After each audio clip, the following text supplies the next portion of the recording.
the best friend of Mr. Levy Rozman, also First an title. international master. Yes. Esteemed chess coach. He's been named #1 chess coach in New York City, which is an unofficial title. Named by Levy, of course. Yeah, no, it's by his students.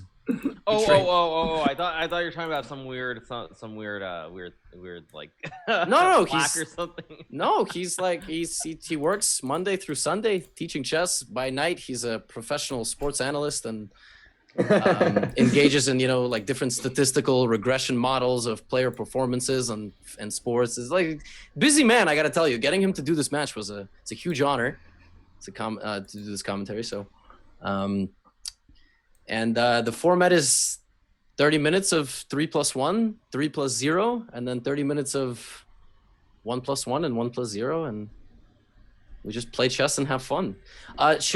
Do you both want to challenge each other, or do you want me to just start the game?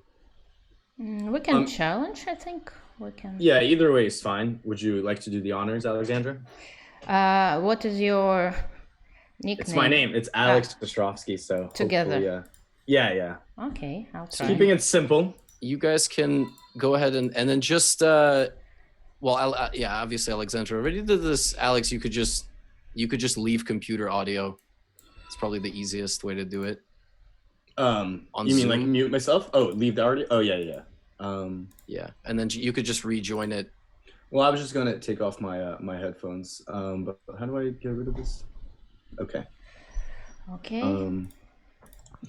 Right. 3 minute +1, right? We start with 3 Yeah, and there's we just play an hour straight 3-1, 3-0, and there's a break. I see. Right? So you let us know when we need to start with 3-0. I guess we'll let you know. Yeah, you can also. I'll put a timer on, so when it's. Yeah, I mean, I think if it's like a couple of seconds, that's fine. But I think most likely we'll know right away, like, because I think last time it was like the games ran over significantly. It was like 30 seconds and 1 minute. So I mean, if there's some issue, we can deal with it. But I don't think it should be that big. Okay, good. Okay, so I also switched the lines so the spectators of my channel can listen to your comments, and I won't be able to hear them. Right. Exactly. Okay. So have a good time, everyone. Yeah. Good luck, Alexandra. All right. Yeah, thank you. Same. Bye.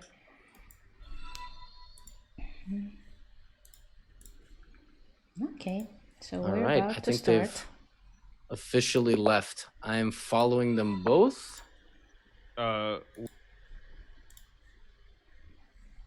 Okay, now I need to start playing. That's important. Oh wow, this is you should be able. This is very interesting already. The Hikaru Khan. Oh look, this terrible opening. I think I was talking about this opening last night a little bit. But it's very interesting because Alexandra didn't play the Caro versus me, and Alex only plays the Caro. So this is kind of. She played e4 against you. She's black in this game. Oh, sorry. Oh, sorry. I see your point. Actually, good point. Actually, it's quite interesting. Yeah. Yeah, she. Yeah, you're right. She's playing the Caro versus the. I thought Alex was black, but it's very Okay, so what is this system? This two knights with. This is very not exactly trendy. Sure. I mean, I think you can play like this, but I thought normally when you played this Hikaru Khan. Actually, you know who misplayed it was Ostrovskiy, I think, because I think d4 and move 7 is not best. I think you're actually supposed to play bishop c4 there. And then knight f6, you have knight e5. Move 7, you go bishop c4 first, I think. So you get your bishop out, because in the game after knight f6, white had to put the queen in the way of the white bishop. Oh, yeah. And then there's the trick with knight e4. Yeah, exactly. Exactly, yeah, exactly. But he does have this annoying queen a3 move. And now castling is... Oh. So now obviously I guess white's supposed to be much better here somehow. I mean, the bishop on e6 is not great. That being said, position does look, in a blitz game especially, I think it's playable. I think in a slow game, white's probably much better here somehow. I'll say this. So Alex, for the duration of our entire lives, he was the better classical player, and then I was always like better in speed chess. And then recently he like climbed. He got to 28-30 Blitz, which is I mean that's almost playing against you on stream. Maybe like another 100 points, and then maybe. Well, I mean that's what I was gonna say. Is I feel like when I played him on stream, generally like he loses the games because he loses on time. Most of the time, in terms of the board, it's pretty balanced. So that's like what I was saying about the sort of the understanding is that he has a very good understanding, and when they're playing with increment, I think he's on very even terms potentially. Yep. Isn't that a free pawn? Yes. I mean, there's also c4 too, c4 and d5 also. This looks very, very good. Okay, queen c. Oh, but what? Okay, interesting. Okay. No, I like queen c5 because I think again you're just up a pawn. Although now there's knight e4 maybe. Yeah, Alex is kind of starting to misplay this a little bit. He's still much better, I think, but I didn't like queen c5 because now it seems like black's ideas was like knight e4 are pretty obvious. Although bishop e3, like bishop e3, knight e4, knight e3 is still very good for white. This is right there is like a complete example between like playing style. Like I would never have played bishop f1. Like and even though it might be the best move, like I'm always looking to move forward, and that's like a playing style drawback. I mean, bishop f1 is such an obvious move. You don't think you can play like something better than bishop f1? You have to play bishop f1? In a blitz game, I would play bishop f1 in a second. Yeah, absolutely, I would 100%. Well, see, I'll defer to you. That's what I'm saying. Like I would. That's the last thing that I would think of. So, like, we could call out our first instinct, and then if Alex matches up with you, that's probably better than matching up with me, right? So, yeah, that's actually very true too. Yeah, like his first instinct is to play more solidly. He likes like a solid positional game more than. No, I like it now. Bishop c2, of course, to prevent knight a4. Very important that he puts the bishop on c2. I think he's so much better actually. It's just that now material's even, so it sort of transformed from being up a pawn to a position where he has two bishops. And white is definitely better here, but it's not easy to play. Maybe a4, a5. Okay. Yeah, that's what I was going to say. C2 is very good, very, very nice also. So a4, does black go a5? Because otherwise white plays a5? Yeah, but then, I mean, I think like this is a dream position. Like I would love to have this position with white in a blitz game. I would love to have this. This is really a dream. Now Alexander's trying to reroute the knight to like e5 where it can go to g4 or c4. But I mean, white is obviously better here. f4 I'm not sure about because now the knight goes to d5. Although you can play bishop b3 maybe to stop knight d5. And then knight g4. Okay, so there's a4. d5. Yeah. Maybe bishop d2. Okay, well, I mean, white's still better. This is the great thing about bishops is that they can defend from sort of distance. I think f5. I think e5 is a very bad move. Was the best move after e5 for white to take or to go f? I thought f5. Yeah. I mean, takes and now the bishop on e5 is really good. It's like a classic wooden shield, right in the middle of the board. Yeah, I mean, white's still, I think, very slightly better, potentially. But again, I feel like it's going to be with limited time. Also, look at the time situation. 1:10 versus 24 seconds. Yeah. I was going to ask you, like, is she playing this fast because of just experience? Like, she just makes herself move and, like, you just go? Yeah, I think for sure. Okay. I did notice that even in the games when I was playing Alexandra, like, there'd be games I'd be like, all right, go, go, go, go. And then I'd still be down 30 seconds. It's just. I mean, that's just. There are a lot of things that I could say. Let's leave it at that. Why is black better, by the way? I think black is supposed to take on a5 and go rook b8 and use the b file. I see. I mean, because now black is not actually better here, really, because rook d8 obviously. Rook d1. Yeah, rook d1's a good move. Down on time, play rook d1. Rook e2 is a bad move. He should have traded because if he goes rook d1, he would have had 2 versus 1 on the queen side. Oh, and now rook e3. Got to block rook e3. Although rook e3 might have been losing. I don't know. Okay, but now h4, knight h5. Yeah. Oh, yeah. Ouch. Yeah. Just too slow. Too slow. Don't like this, though, because now there's rook e4. Oh, Wait, what? Knight whoa. F4? Rook D7? Ah.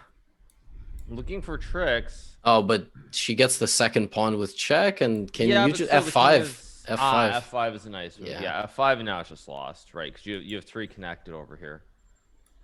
The time situation also looks very familiar.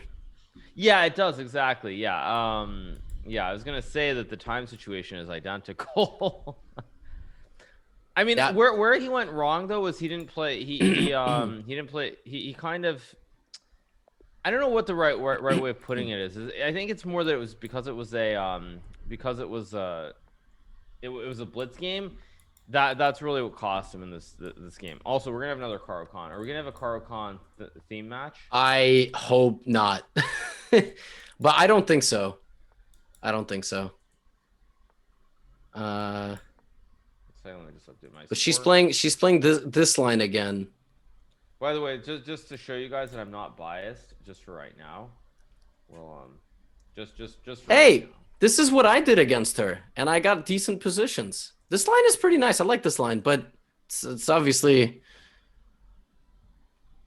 very much Alexandra's style. She's very creative tactical player. Sorry, Levy. I'm just yeah. There we go. Just for right now.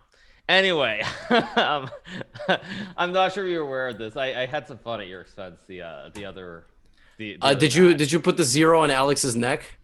Oh no, I put his head in it, so it looks like the toilet bowl. Yeah, that's what I'm saying. Like the. Oh, okay. Yeah, I did that with you. So I figured just to show that I'm just being fair, and it wasn't just to roast you, that I'll be consistent.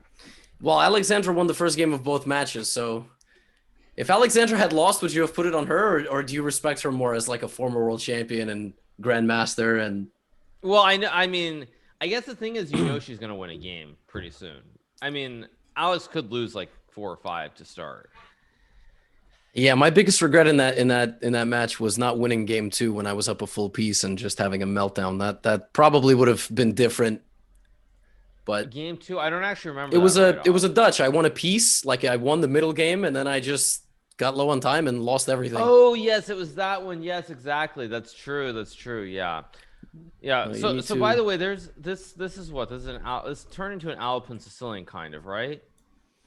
Or a C3 Sicilian. It came out of the Karo Khan, but it's that opening that like you can get from like the Nimzo. Yep. The C3 Sicilian, from everything. Yep. Yeah, I think this is generally I think this is supposed to be really bad for white. I don't remember why. Is there bishop takes h2 here? Oh yeah, wow. I think bishop takes h2. Oh wow. And then h2. Bishop oh h2 wow. looks very strong. Maybe she's just thinking king f1. Yeah, but the good thing here with Ostrovskiy though is he's using his time on this move specifically. That's what's important. He's using his time at the right moment. I think either he has to take or he should castle queenside. But again, if you castle queenside, the knight goes back to e4 because that was the whole point of rook e1. Like I said, like I played this exact thing against her, the early capture on c3 with queen c7. I like those positions. But having said that, they are pretty dangerous in blitz because you're constantly under this sort of pressure. But otherwise, it's not. It's not. Well, why can't you just trade on e4? Yeah, you can trade, but the whole thing is your king is a little bit open now. I think like you can't really attack white center. Like problem is you can't push the pawns on c3 and d4 very solid. Bishop f4, by the way, is a nice move too. I like it.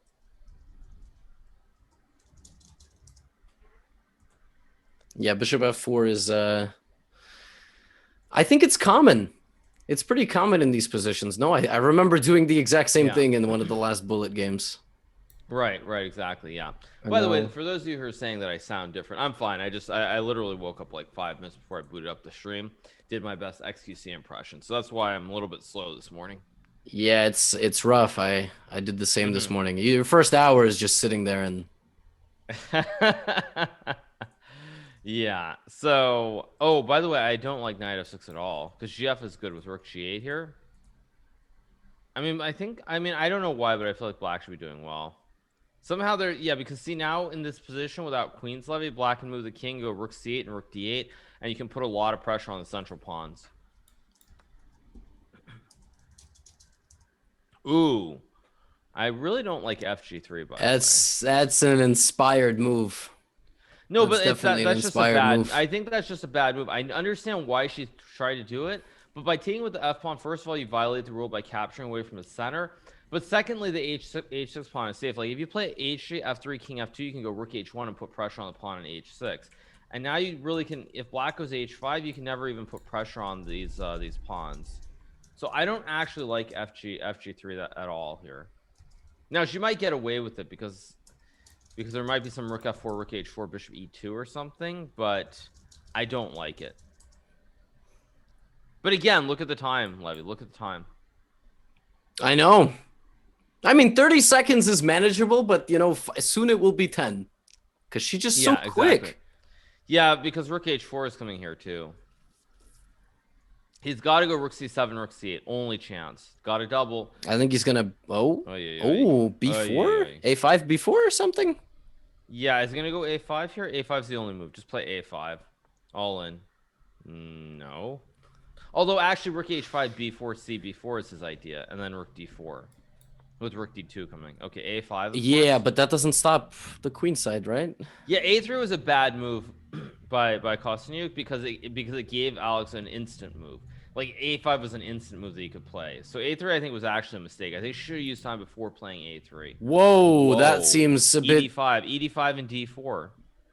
ED5 is winning for black. Just ED5, d4. Oh, what? Okay. I mean, I would have taken with the pawn without even thinking, but it seems like it's fine. No, I mean, it's still good because you have kind of the kebab here with rook d2. So you can also go like b4. Nice move. Actually, is this just winning? Could you have played like a4? Maybe not. Oh, because rook c1 is a constant. No, just c3 pawn is hanging.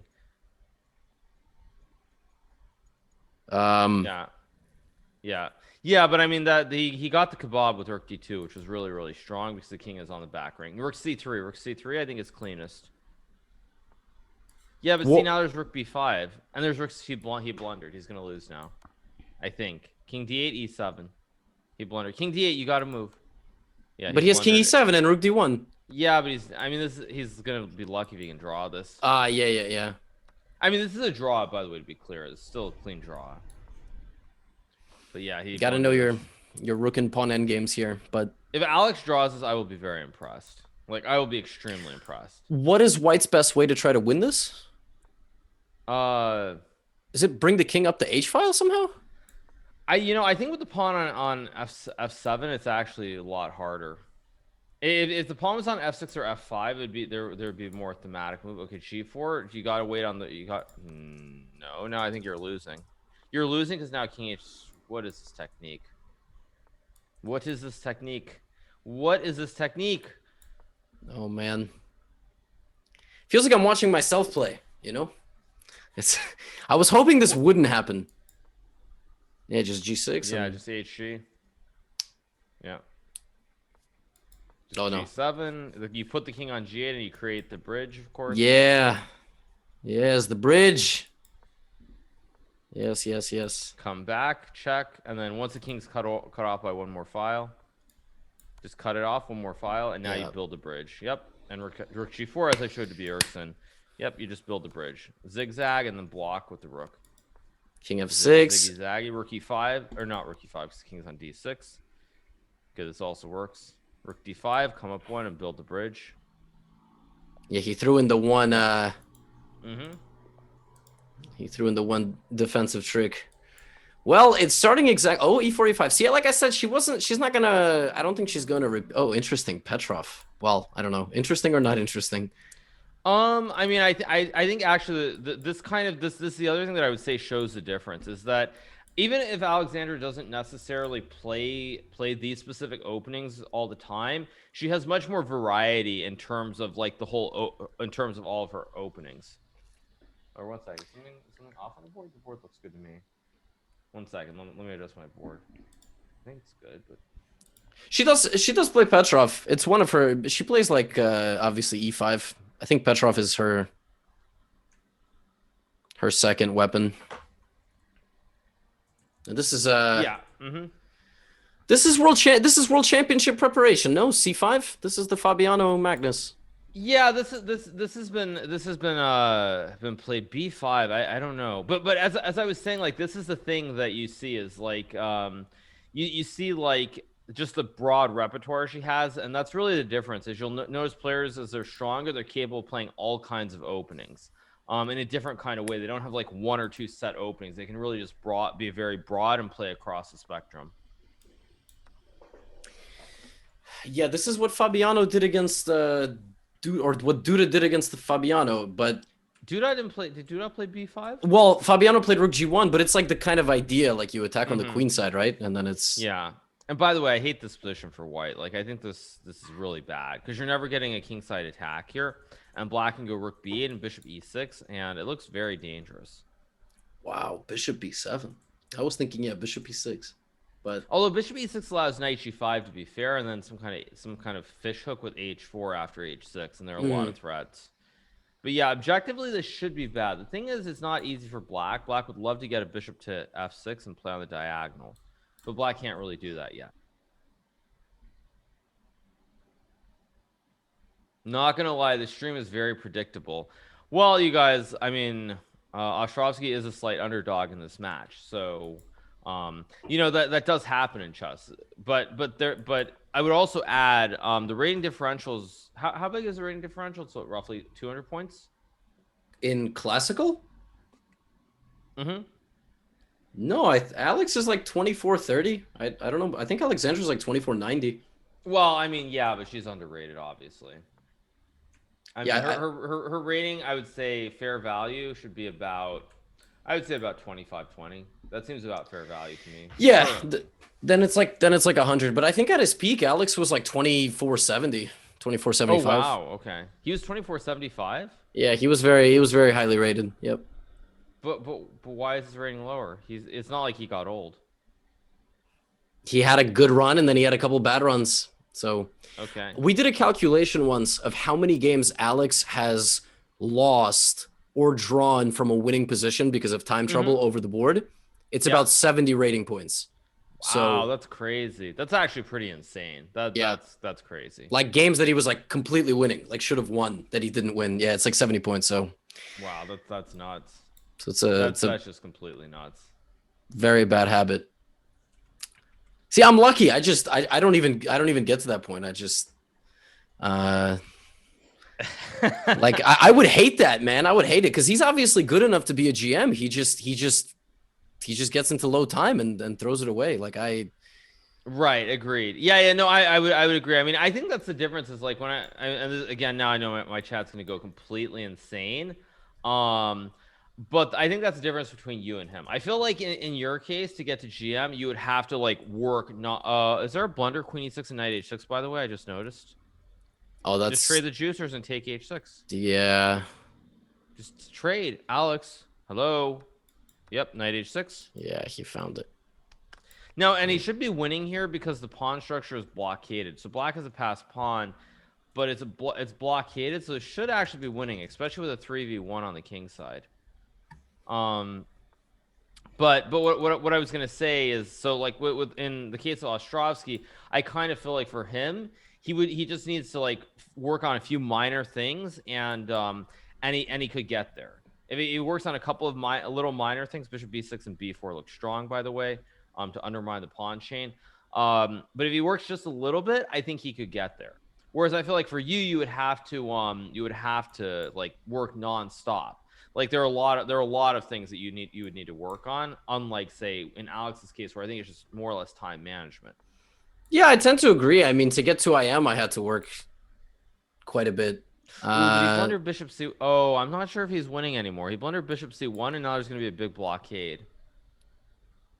Can you play? Also, look at Levy again. Like, look at the time. Oh, I know. 20. Yeah, that's what I was hoping this wouldn't happen. Okay, so play h4. I mean, this is still probably winning, by the way, to be clear. Like bishop a5, bishop d2. I mean, bishop a5, bishop d2. But now bishop e7, king g2, king g2. Move the king out. King g2. Good move. This is definitely still winning for white, by the way. This is like story of the last match. Whoa. Okay, No, but just... now wait, no. But now a5 and b4. No, white's definitely winning now. a5, b4, b5. Why bishop c2? He wants to go b4 and guard a4. Bishop e3 is a very sneaky move. Oh, but she have e4 or d3? No, now there's e4. I mean, this is still winning, but this is some very shaky technique. I mean, b4, a5 is winning, but he's really made this messy. Well, man, you make it messy when you got 10 seconds. I would know. All of a sudden, your opponent's making a comeback. It's like... Well, but I mean, you just don't let e4 happen. I mean, you just go a5, b4, b5. I mean, okay, to be fair, it's easy for me to say. I mean, it is certainly a little bit different.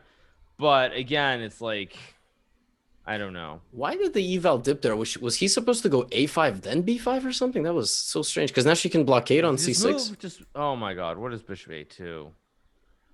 What did she just blunder? Why is it? Whoa, it was just +7. What was +7? Which position? Just now. Oh, did he miss bishop b1? King c6, he missed bishop b1. Okay, but I mean, that's asking. Yeah, he totally... What is he doing? What is he doing? Wow, I'm not gonna lie. Actually, I did expect him to be on the board already. It's very strange, but we'll see. I think give him one more game. Give him one more game. I mean, I see, but this is the difference too. Is I feel like when I was watching your games, for example, it felt like you were slow on the clock, but you were also just getting kind of like pushed off the board a little bit. Whereas Alex is getting these good positions, like, and it's just the time is just like is killing him. He's just moving too slowly. I actually disagree. I think Alex has, like, if you go back through the blitz, like in the second game, I was up a piece. Some of the last blitz games. I meant overall. To be fair, I didn't mean that one specific game. It felt like overall the positions were. It didn't feel like you had like clean advantages. I feel like Alex has had like two positions where he's had like a clean advantage, if not an outright win. I don't know. Being up a piece and losing is pretty impressive. Alex has not been up a piece and lost yet. So that's true. But it's funny. In a way, I would argue I thought that last game was more of an advantage because it should have been a clean technical win. Yeah. With no counterplay where you just win. But now Alex is this is not good. I gotta say though, like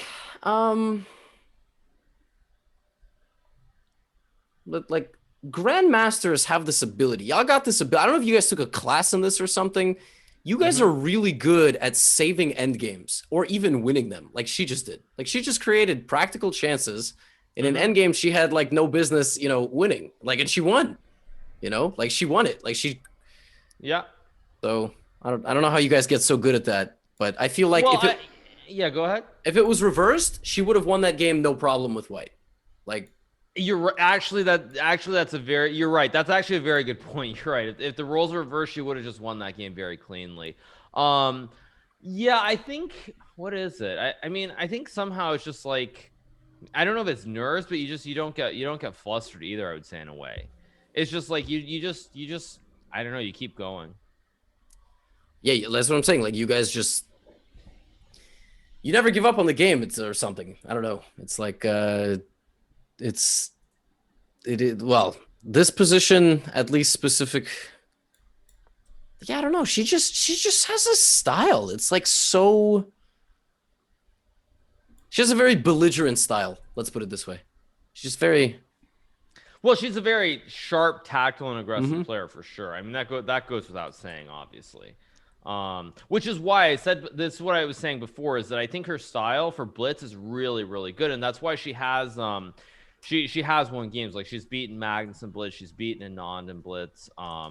So it like her style definitely is very it's very what is this? No, but you know what's bad about this? I think Alex is on the verge of tilting. But yeah, just to be clear, you guys, she has beaten Magnus in a Blitz game. So her style, like, it's very good for Blitz. It's very aggressive. It's very to the point in a way that makes a difference. Like there are a lot of GMs, for example, who could be more positional, but in a Blitz game, if they play like Magnus or someone, they're probably going to lose like they're just going to lose because positionally Magnus is just as good, if not better. When you're like a weaker player, objectively, don't go rook e8, by the way, because then there's knight g6. When you're objectively the weaker player, your best chances are in tactics because your opponent can miss something in a different way than, say, playing positionally. You know, that's why I play all my ridiculous openings against, like, whenever I played a niche or Vidit. Like, I create chances because you just make the position. In classical, it won't work because they calculate better than you. Right. But, yeah, exactly. Yeah. To be clear, you guys, I think I played her one time in Blitz. I only played her one time, and it was in Foxwoods in 2004. I think it was. I think it was Foxwoods 2004. There was a Blitz tournament there. I think I played her one time with the Black Beast. I won that game, but that's the only time I played her, which is kind of surprising because I feel like we've played in these World Blitz tournaments a lot. But no, 2004, you guys, not 14. 2004. Calendar in the ceiling, yes. There's a calendar on my ceiling. I played in one Foxwoods ever in 2005, I think. And if it wasn't 2005, it was 2004. So I might have actually been there. But yeah, I think it was 2004, if I'm not mistaken. But yeah, by the way, this position, Alex is doing fine here, but he needs to get on the board. However, that being said, it is a little bit unpleasant. Because there's rook a4, you can put the bishop on d6. Okay, g5 is a good move. I like g5. Well, can you go? Oh wait, no. I was gonna say g4, f4, but then black can play bishop e4. Yeah. So this is. So now g4 would be a big mistake for black, because you would allow rook f4, or kind of. Yeah, I mean, but again, look at the time, Levy. Oh my God, this is killing me. This time is just killing me. I honestly, like, looking at another person playing against Alexandra, this just seems that she's just fast, man. I don't know. I think she's just, maybe we're just both really slow. I don't know. Well, I also think the nerves play a role too. Like, I think certainly the nerves play a role. I played her in Genova. Did I really play her? What? I've never played in Genova. What are you guys talking about? Oh, Geneva, not Genoa. Oh, I'm actually, you know what? I did play her in 2013. What was this game? Let me just pull it up. Give me 1 second. Oh, so white or black? I was white.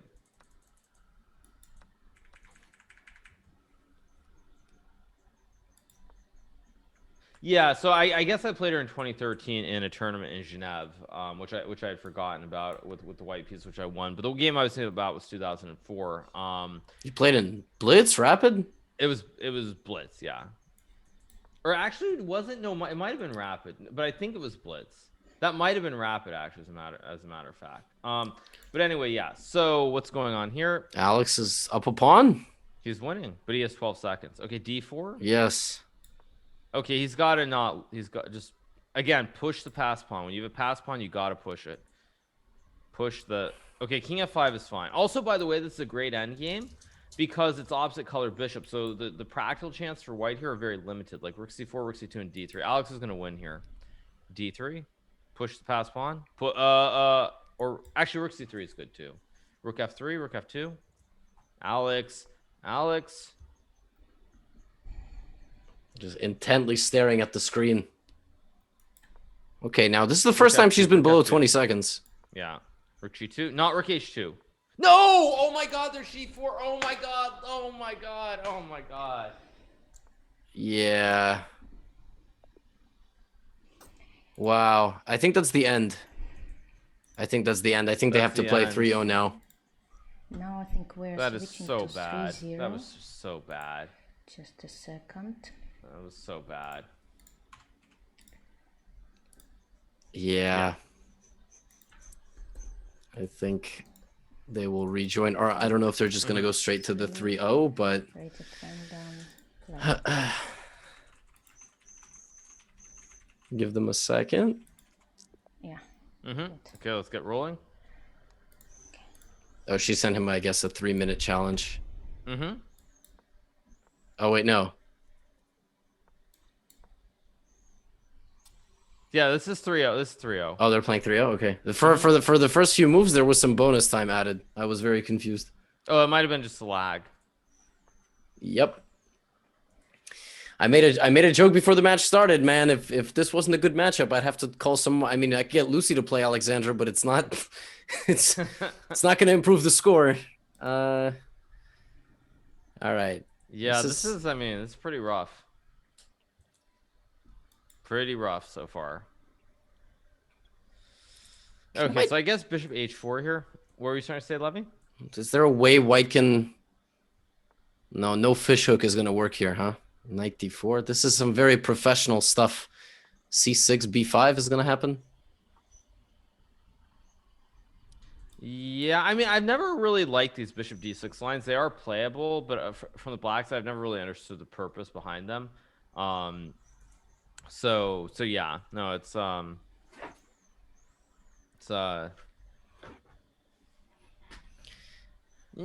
it's a game. It's a game. That's what I would say.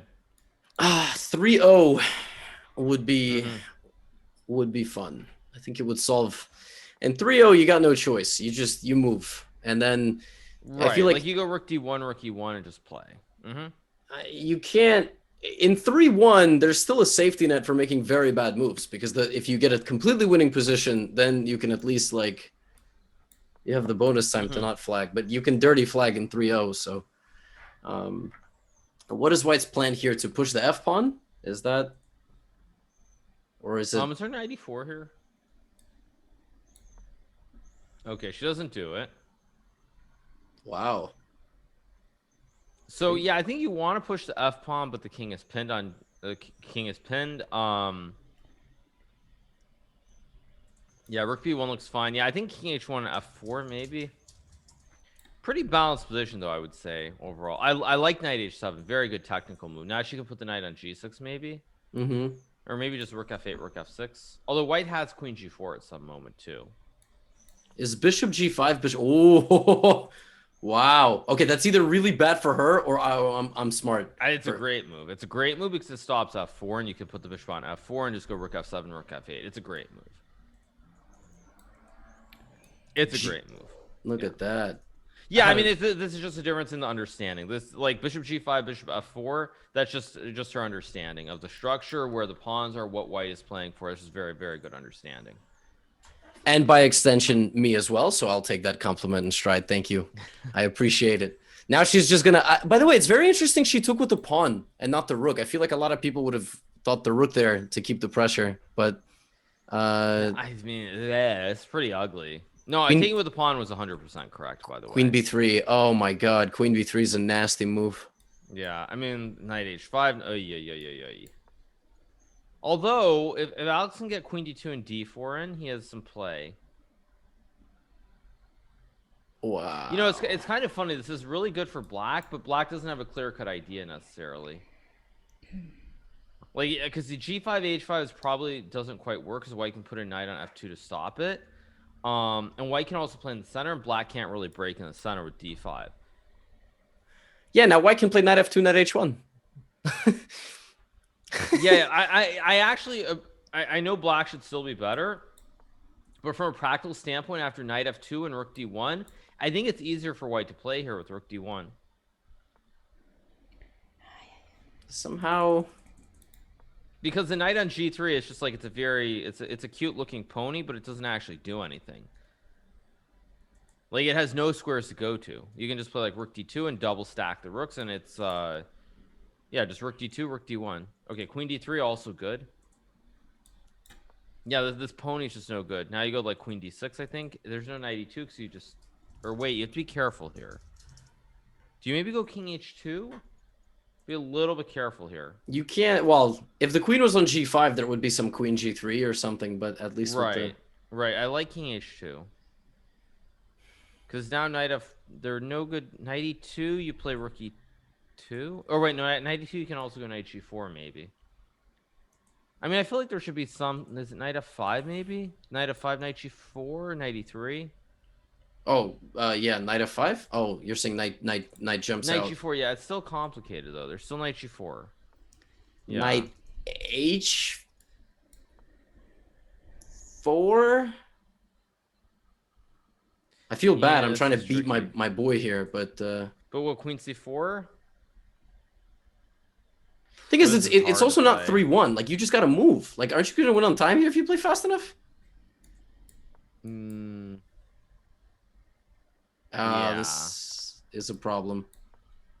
Oh, no, rook d1. Oh, she blundered with king e6. Oh, she made a huge blunder. If she went king e8 or king g8, she just wins. Oh, that's a huge Yeah. blunder, but still rook d6. Okay. Knight e4, knight e4. Yeah, wow. Rook f7. Alexandra joked last time that Check and double stack. Rook d7. Make a kebab. No, make the kebab. No, well, we're gonna see this. we're gonna see a fun finish here, but I don't think. Oh, Push. oh. This is the beauty of 3-0. You can keep playing. Rook d7. Oh. Is Alex gonna lose on time? He is, yeah. No way. Oh my God. Move. Okay, I think he's got it. He got it. He Whoa, got it. finally, wow, what a game. Wow. Jeez, that was insane. Oh, my man. gosh, that was truly insane. The toilet seat has been lifted. Yes, finally. Oh man. Wow. Crazy. Yeah, 3-0 is see, you can't man, she almost won it too. That was nuts. Yeah, I think that you're right. That's kind of thing. Like GMs, they just have a way of keeping the game going. Even if they're completely lost, they just keep it going. They just keep it going. And yeah, he almost lost that, which is insane. Maybe this gives a little momentum. I don't know. It's definitely a difference, I would say, in flow between Blitz and Bullet. At least in Bullet, you really can build. It feels more momentum. I mean, Blitz too, but right. In Bullet, you win one. It's like an avalanche sometimes. Yeah, totally. But I would also argue, I think the way that Alex lost was that second, the one where he's completely winning in the bishop's endgame, he completely tanked the next game. So, or at least in the opening he did. He kind of got away with it later, but like that can also sort of lead to bad things happening.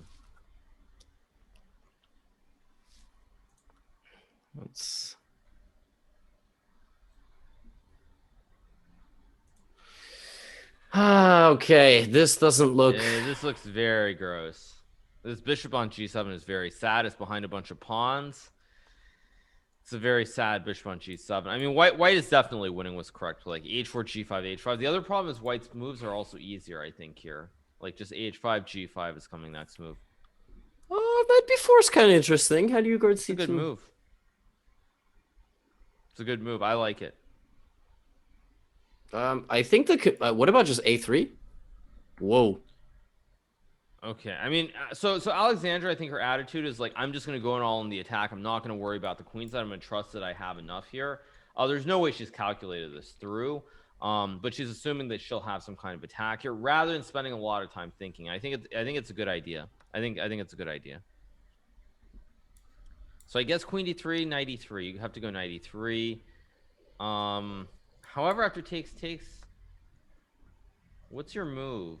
I was thinking to go like full alpha 0, like don't even take on d3. You should have maybe just played like h5 or something. Just focus on the king side. Possible, yeah. But again, look at this bishop on g7. It's so sad. Yeah. However, it's not going to be clear how white. Bishop h3 is coming though, it seems. Oh, yes, this is true. Bishop e6. Yeah, this is a good point. Yeah. Yeah, I think knight g6 maybe it takes. Okay, this I don't like. Yeah, I wouldn't have taken.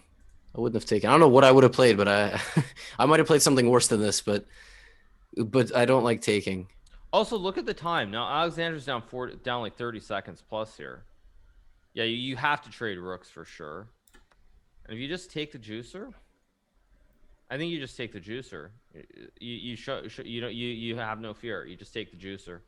No fear, Alex. Just take. No fear? No fear? I think there's fear. Yeah, but see, this is a huge mistake here. He's using way too much time. Because he was up 30, 40 seconds, and he's using so much time now that he's not going to really be up time. I mean, in 3 minute, you have to go, and now just like that, she finds like her next move is instant. Now he's going to spend another 10 to 15 seconds, and now it's going to be a mess again. King h8, just move your king, dude. Just something, anything. Okay, that's actually pretty reasonable. I like that. Knight g6, knight f4. Rook c5.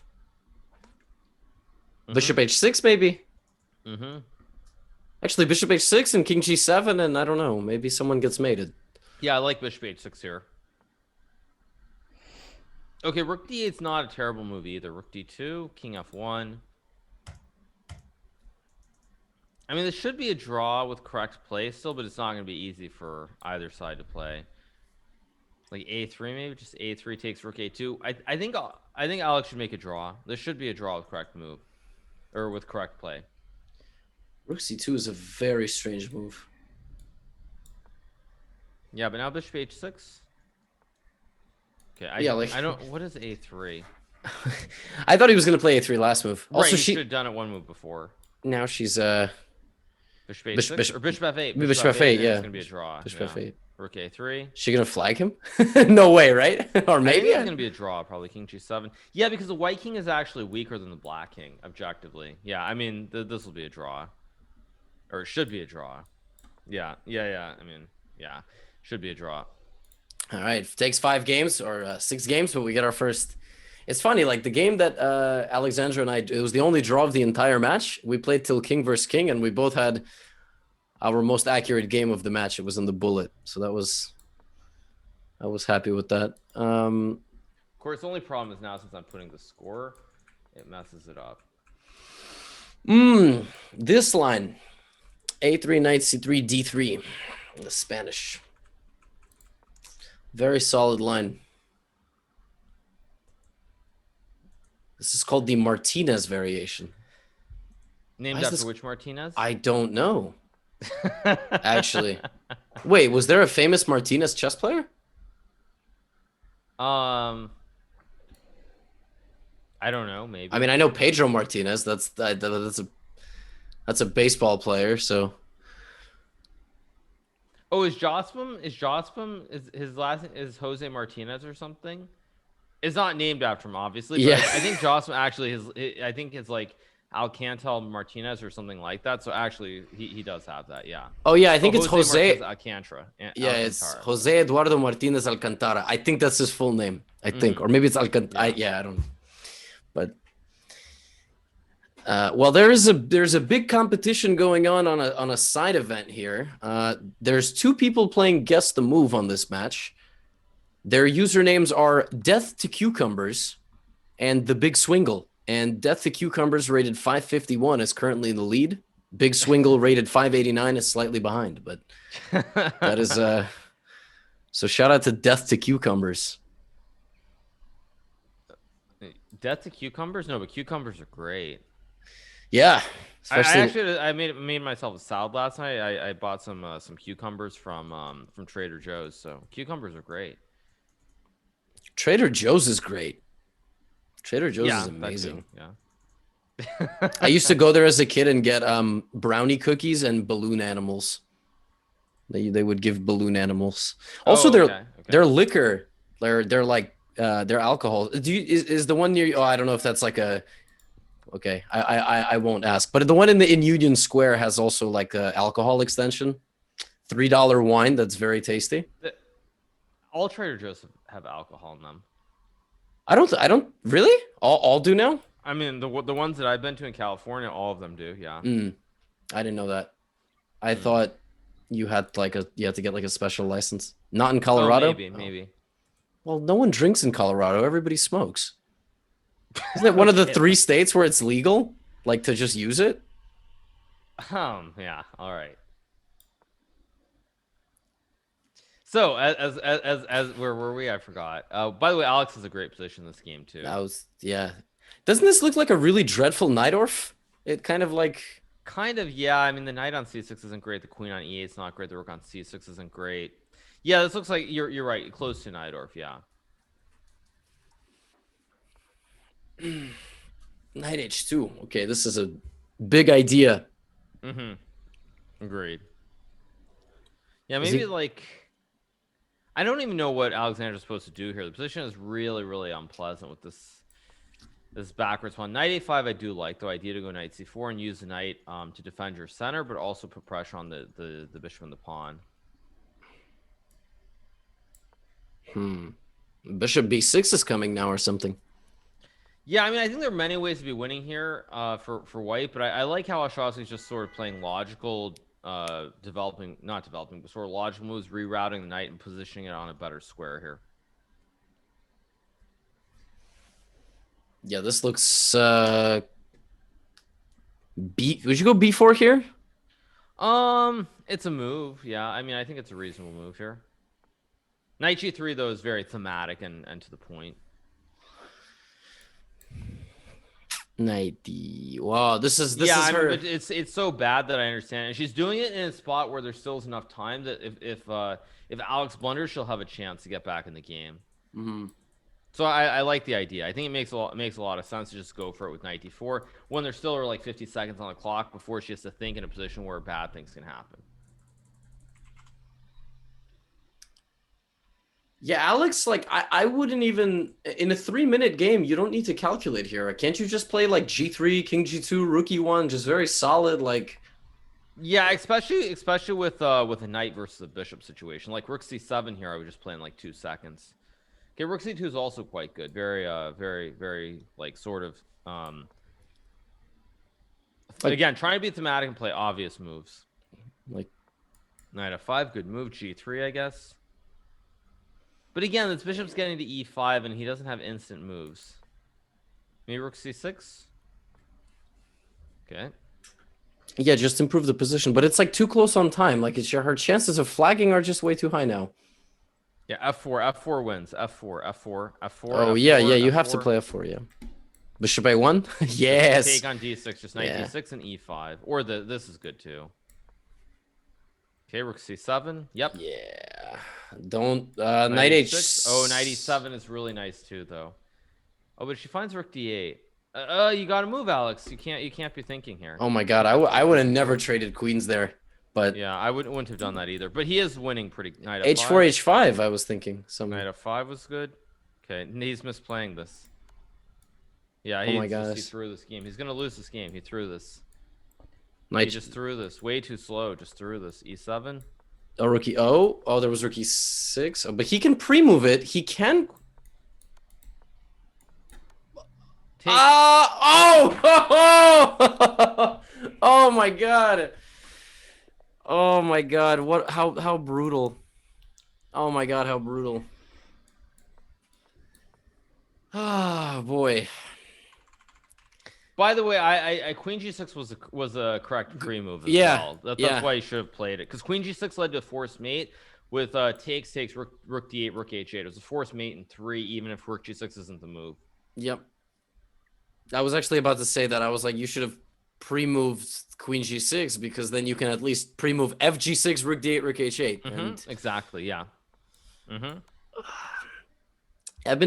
People have requested me to make like a pre-move tips video, and I'm just like, it's so. I mean, I'm trying to teach beginners to play slow games and build a thought process. I feel like. Right. Exactly. Yeah. Well, it's like XQC, for example.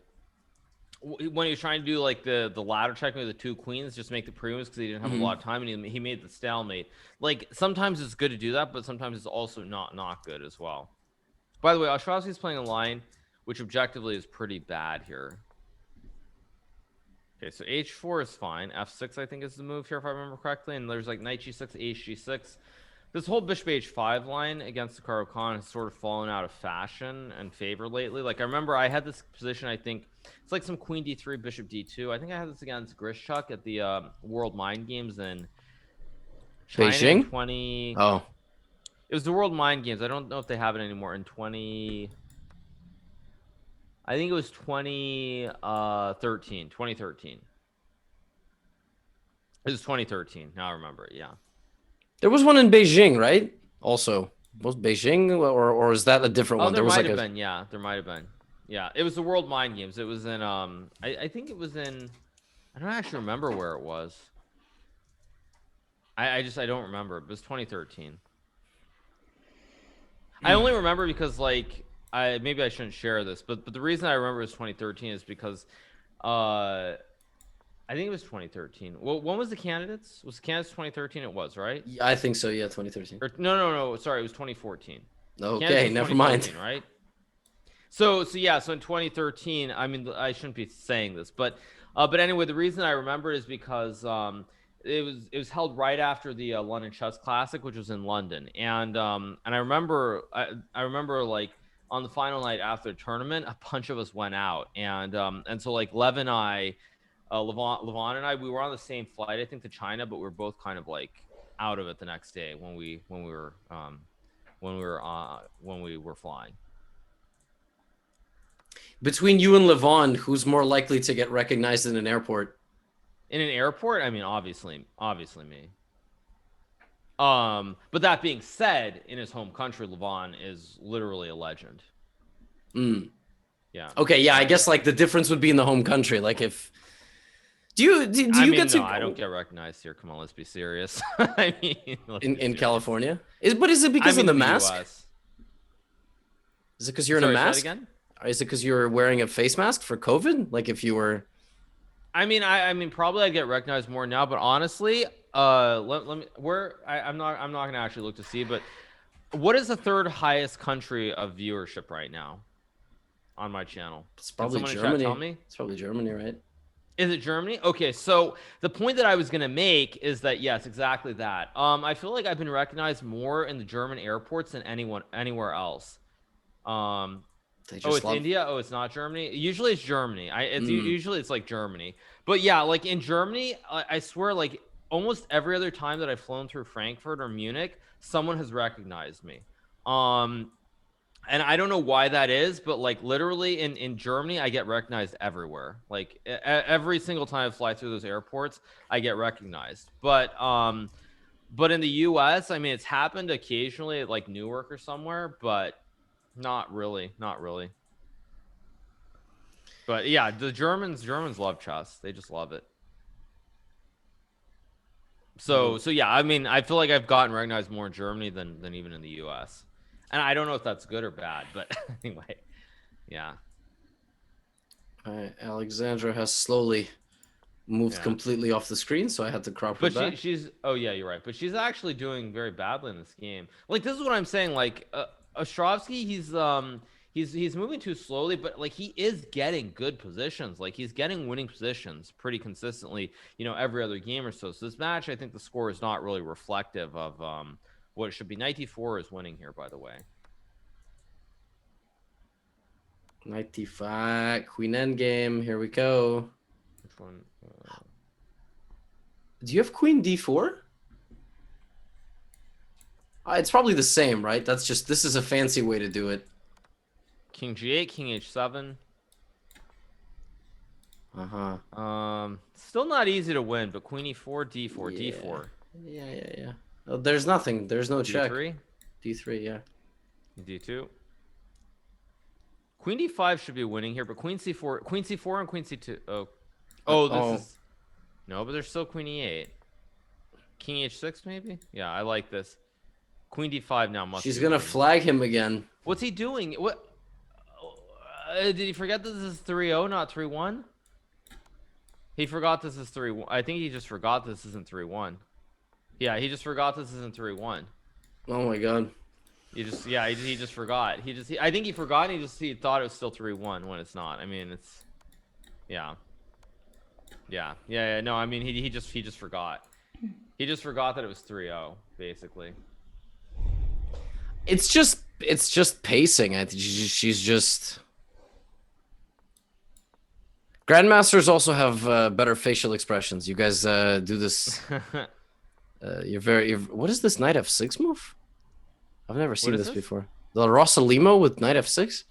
Oh yeah. So this Rosalimo with knight f6, I remember back in like 2003. This was my main. I started playing the Sveshnikov, and actually, I started playing knight f6 very frequently. The idea is after like e5, you go knight d5, knight c3, knight c7 takes. You take with d pawn, go g6, bishop g7 with knight e6, and then a later knight d4. I think I played this against Tibiakov and Vaikonze in like 2000 and I think it was 2005 or 6.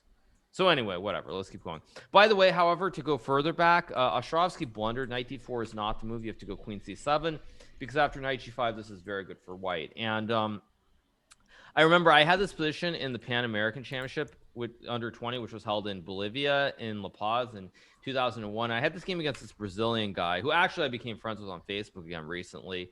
His name was like Kaiser Mafra Luis or something. But this line with knight d5, knight g5 is winning for white. So this is really, really terrible. As you see, white gets a knight on d6. Queen f3 is coming. Queen h5, maybe queen g4, and it's lights out here.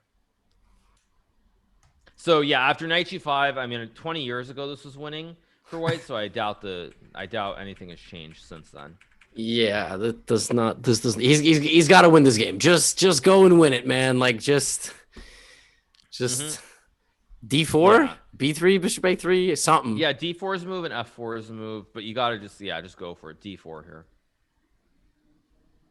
It's so different. It's so different to be sitting here just talking about the position. Like, I'm playing Mr. Rosen in 5 days. I gotta d4 and bishop g5. Go all in here. D4.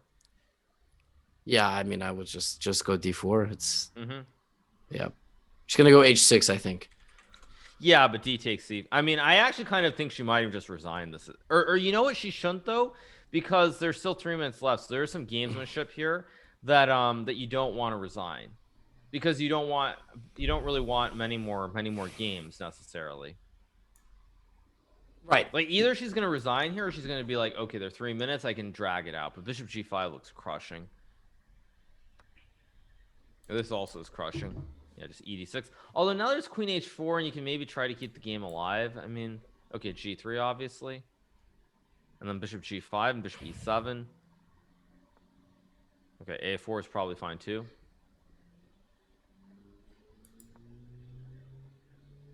Yeah, this is a5. I mean, well, if black can get the bishop to b7, though, there is definitely some play. It's not as, I mean, like b6 only. But then rook b3 and rook b3 looks good. Rook c3, I was gonna say, and bishop b7 you can take, no? Oh, you're right. That's why. Yeah, because if black can get the bishop on the diagonal, there's definitely a lot of counterplay. Yeah, I guess that was the big brain play there. Rook c7. Yeah, rook c7. Well, I finished the blitz against Alexandra down 7-2. So 6.5, 2.5 is an improvement. Yeah, agreed. It's an improvement. I did think I would have done better if it was 3-0 and not 3-1. At least I would be forced to move faster. I would not worry so much about the quality of the Alex has messed this up because he should have won this game in where there would be another game, but she's gonna get it down to the bullet. Yeah, I mean, he's just moving too slowly. I will say I feel like he's had better positions than you had, though. Like, he's had at least 3 games that he's lost where he was clearly winning on the board. And he should have won them before. He should have won them before they got into time scrambles where he lost. Well, definitely that end game in the second game. That was... Okay, but see, she's going to resign here, and there's going to be 1 more game, so we still have 1 minute on the clock. She could also stall it out. How meta is her strategy? I mean, I don't think she'll do that. Just, yeah. Oh, it's main 1. Yeah, 1 more game. 1 more game. Yeah, here we go. Okay. Yeah, actually, I think you would have done better if it was 3-0. I do agree with that. You would have done better for sure. We're gonna see Alex's preparation here. Was knight d7? Which is kind of losing. This, by the way, this c5 system is playable, but after these Wesley games against Magnus and the Champions Tour, I mean, it's pretty safe to say that it's very hard to play this as black. Yeah, but not at a level below like 2400. This line is I mean, correct. Alex plays c5. Yeah. He plays this exclusively, and he's constantly getting better positions. So I don't know. I feel like, What was the exact line that It was DC E6 A3 some Queen G4 he played, like A3 Queen G4. Yeah, I think it was like Bishop C5 Queen G4, something like that. Yeah, I don't exactly know what Alex, but he saves his good prep for tournaments. He has some weird weird stuff that he plays. Yeah. By the way, to be clear, you guys, when I'm talking about Ostrovskiy, I will say Alex. When I'm talking about Kosteniuk, I will say Alexandra. Just to be completely clear. But yeah. Anyway, I see there are some Brazilian people in here as well still. Yeah, so that line that I was talking about before, I had a game 20 years ago in Bolivia in that opening. And just to give you guys more trivia, that was actually one of my favorite all-time tournaments in terms of like a location, just a general atmosphere.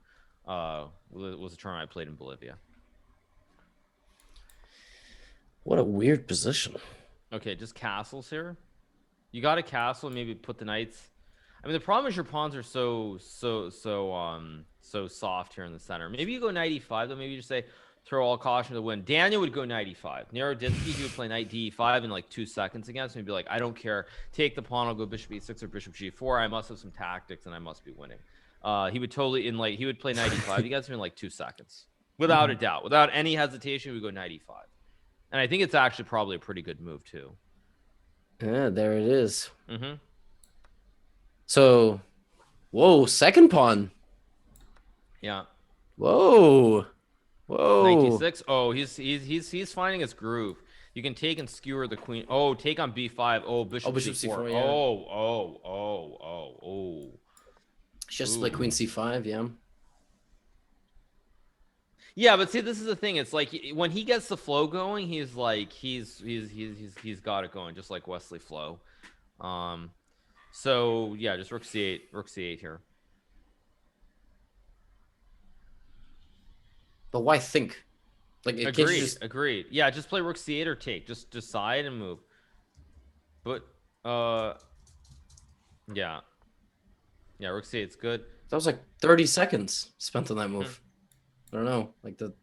No, I said Wesley Flow, you guys. Go to my Twitter and you'll understand what I'm referring to, or go to my subreddit. One of the two.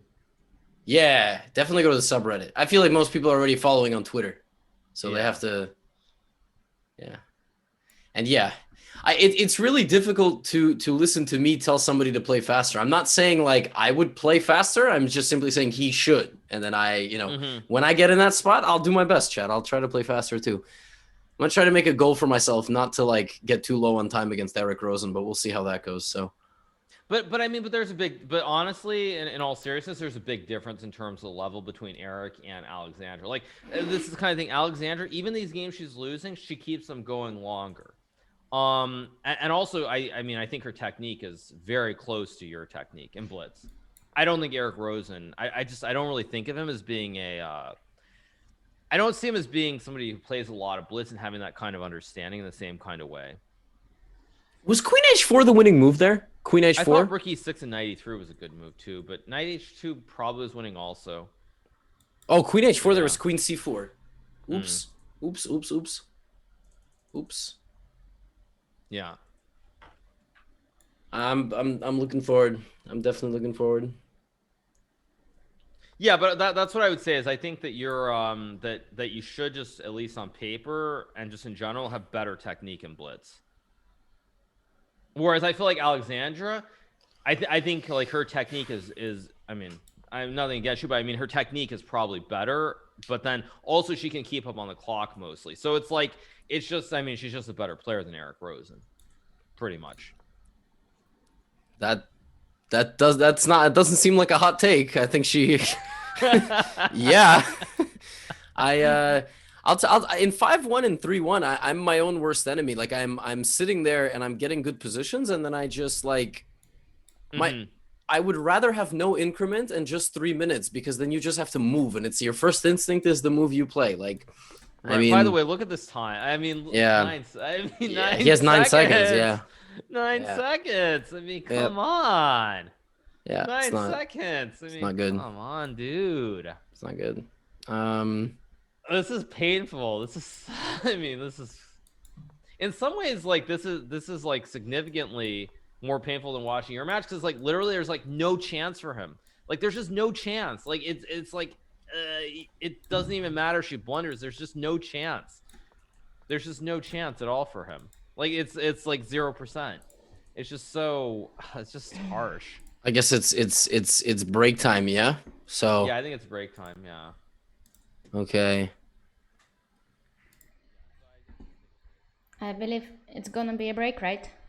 Yeah. Take some time. Okay. When's the break? Maybe like 3 minutes or so. However you need, man. You can. Yeah. There's no towel throwing in. You got to get back and play. Okay. So- Okay. See you soon. I didn't hear no bell. Yeah. Come on, man. All right, 1 second. All right, I'll guys. see I'm you also soon. gonna be right back.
Very generous donations of rating points, but I still play a little bit. I have another account.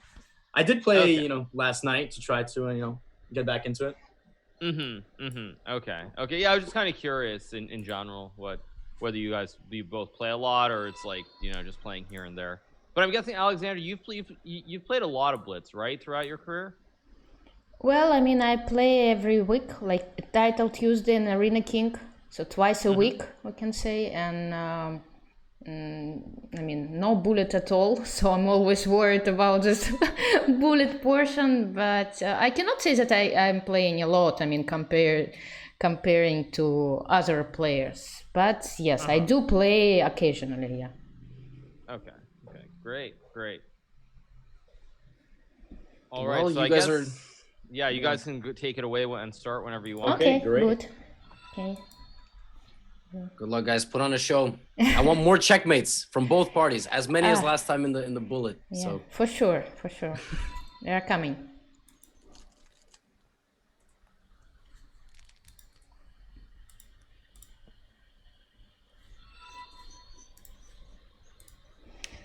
Okay, so the next part is about to start.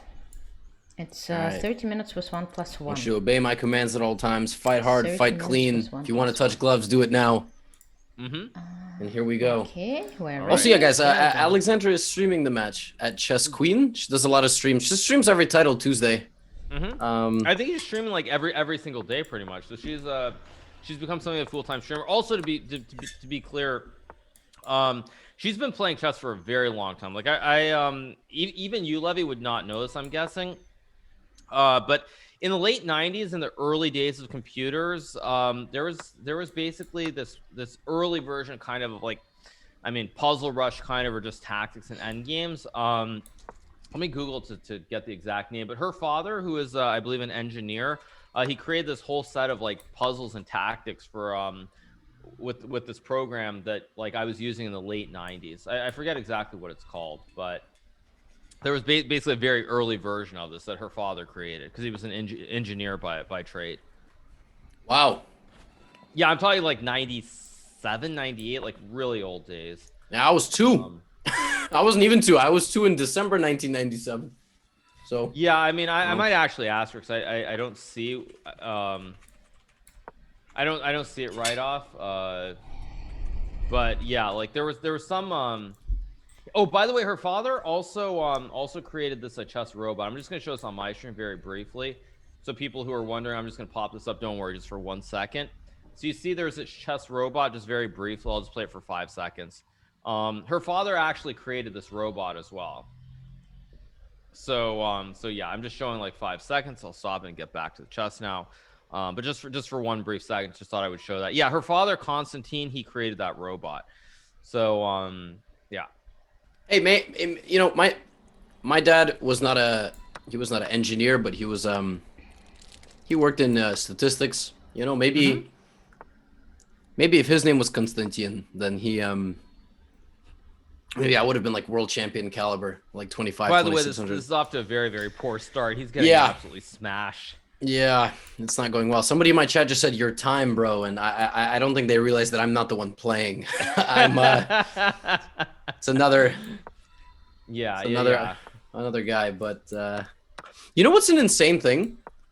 Alex became an IM 8 years ago.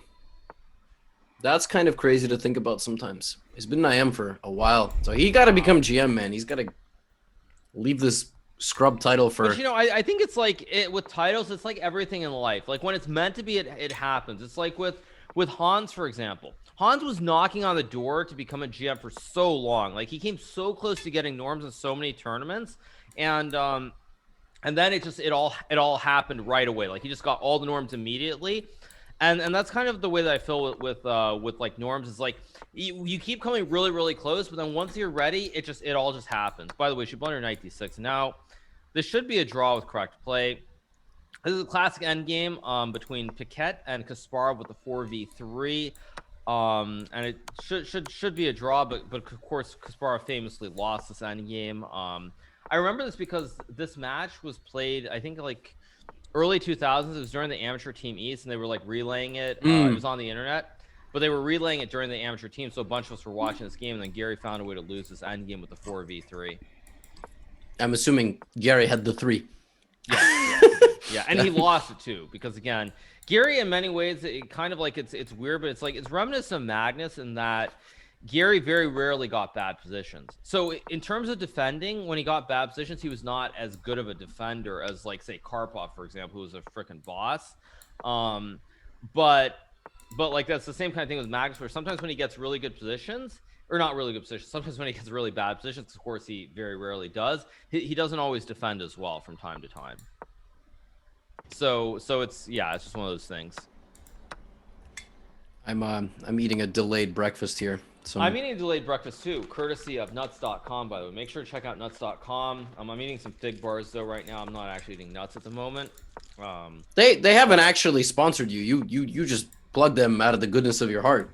What is Ostrovskiy doing? Why is he losing? What is this? Yeah. I thought he had lost this game a while ago. I'm not gonna lie. Every time I looked up, it kept getting closer, and then ultimately No bueno. No bueno. Hikaru, did you just plugged a sponsor for like 30 seconds? They owe you a lot of money, man. Right, of course, yes. But sometimes, sometimes you do it for free too. If you honestly believe in the product, then it's not always about the money.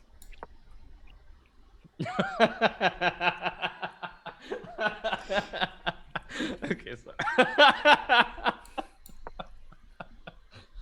I think Alex is not doing that well in his match because he's not fueling himself He with just the blundered. right. Knight f6 is crushing, by the way. He just blundered knight f6 and he can resign. Yeah, this actually looks like my. Whoa! Oh, she didn't take it. Okay, just take the juicer. But now it gets really wild. There's knight f7, and this gets really, really wild, even though black is winning. So yeah. Oh my god. Yeah, this is crazy. Oh my god. But these are fun games. These are really, really fun games.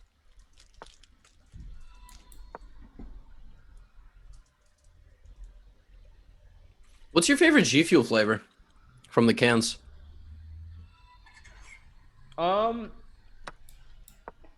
Probably the shiny splash right now. The what? Oh, actually, sorry. Shiny splash is that's I have the powder. That's Yeah, what I have in one of my. I'm saying from the right cans. Now. But like from the cans, I think I only had sour chug rug. I had phase Jev also, which I thought was pretty good. Wow, they sent us totally. Mom was pretty good too. Wow, they sent you every flavor they did not send me. They wanted to diversify. 92 GGs. Bishop G3, Bishop E2, Queen C2. Wait, Yeah, one person Alex has a wins. queen. Very impressive. Yeah, nice. Yeah, very good. Or wait, let me follow again. Second. Okay, very, very good. Ostrovskiy is, I mean, he's gotten good positions. Like that's why again in classical chess you can tell that he has very good understanding because he's getting really good positions. And to me, that's actually the thing is like that's how you can tell like the quality is the positions they get. It's not necessarily the end result in Blitz because anything can happen. You can be slow. There are all these little things. But when you get good positions consistently, you can tell that someone is really strong. I don't know, man. I have in Drunk Blitz, I have Alex's number. You put me and Alex in a room. Mm-hmm. There's like we just drink and we play Blitz. It's by the way, for my chat, Alex could come back because they still have another 30 minutes after this too. So it's not over yet, right? Well, if he's got to win every game basically. Yeah. Oh, is this the final portion? No, I'm saying there's this and there's the next one, but like he's got to. I mean, he's down 5. It's gonna. Yeah, but if it's within 3, I mean, come on, he's got plenty of time, Levy. It's not in must-win territory yet. But if she wins one more game, it's going to be because you lose all the time. Yeah, actually, that's true because they're only 22 minutes. No, that's a good point.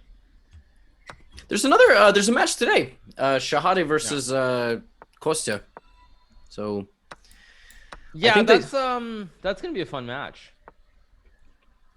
I mean, I think Greg is head and shoulders. I mean, I was really surprised last time that he just got smoked by Bartholomew, but Greg is quite strong. I mean, he frequently. Have you seen Greg's Title Tuesday results? He crushes Title Tuesday. Well, of course. I mean, Greg is like the thing about Greg that I would say is obviously Greg is not young anymore, and you know he's past his prime. But 1 second. Oops. Yeah. You have a cough? You can suppress it with G Fuel, baby, powdered. Yeah, sorry. No, I mean I literally I just swallowed wrong. So as I was starting to say, the thing with Greg though, it's his openings are kind of timeless. There's a very good understanding, and sort of the openings that he plays are very timeless. They're very free flowing and simple to play. So that kind of is why I think he of course he's a very strong player, but that's why he really still does extremely well.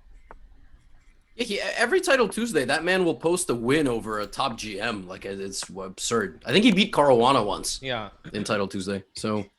No, I mean Greg is. I mean, legitimately, if he had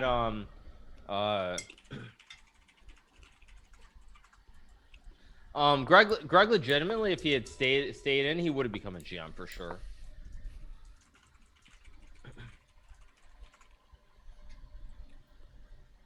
Alex is getting mated, by the way. He's getting shock-modded. Yeah, exactly. Very tough. Very tough. Yeah, I mean, this is the thing, though. You see, like, especially for Alexandra, even though she doesn't really play much bullet, in the 1+1, like, it's much different than playing without increment. Yep. She can. You can still pace the game out like a blitz game in 1+1. Does a 1+1 game can go much longer than a 3-minute game. Right, and the other thing, I mean, like, that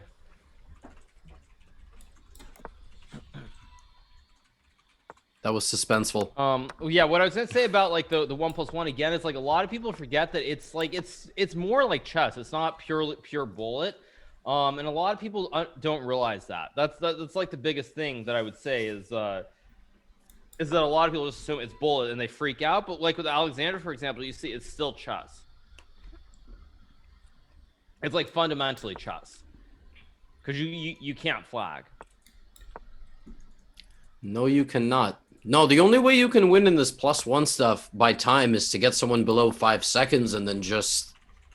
But otherwise, even against Alexandra, like I was surviving some positions with almost no time on the clock, and it's just because you have this bonus second. But, and you know, chess.com has those has the lag compensation.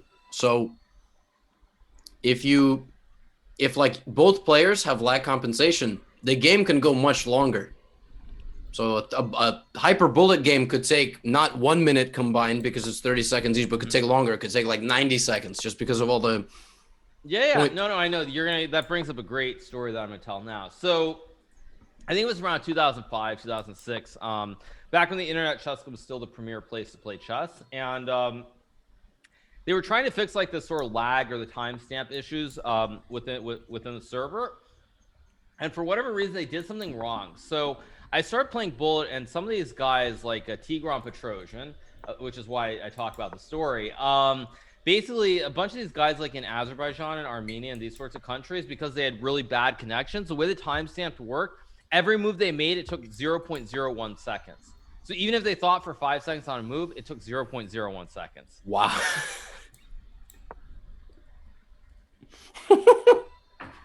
So yeah, it was pretty funny. By the way, Ostrovskiy's getting absolutely smoked again. Tigran. Oh man. Yeah. It's really ironic that one of the most recent cheating scandals, like 5 years ago, 6 years ago, beyond the Igor Zraus's one, is the Georgian grandmaster who cheated in the toilet. Nagalidze, right, or something? Yeah, his last name I can't say out loud because the first 4 letters are they sound very similar to a certain very bad word. Oh, okay.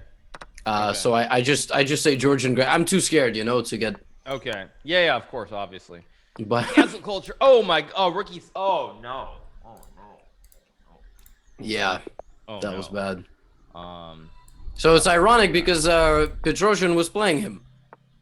Right. Exactly. Yeah. Exactly.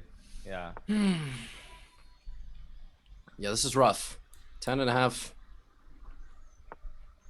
I think our match was 11-3, so he's a half a point ahead. And then this is why I won 3 straight. So he's got to start winning 3 straight now. And yeah, true. He's got another bad position, I think. Or is it E4? I think E4 might be good for white here. Actually. No, yeah, it is. Yeah, it's a different line I'm thinking of. Yeah. I don't think this is a bad matchup, by the way, you guys. Just to be clear, like, because it's just Ostrovskiy had, if he wins those 3 games that he should have won, it's he's down by 1 point. It would be 7.5, 6.5. So it's actually quite close. His just time usage has not been great. Nope.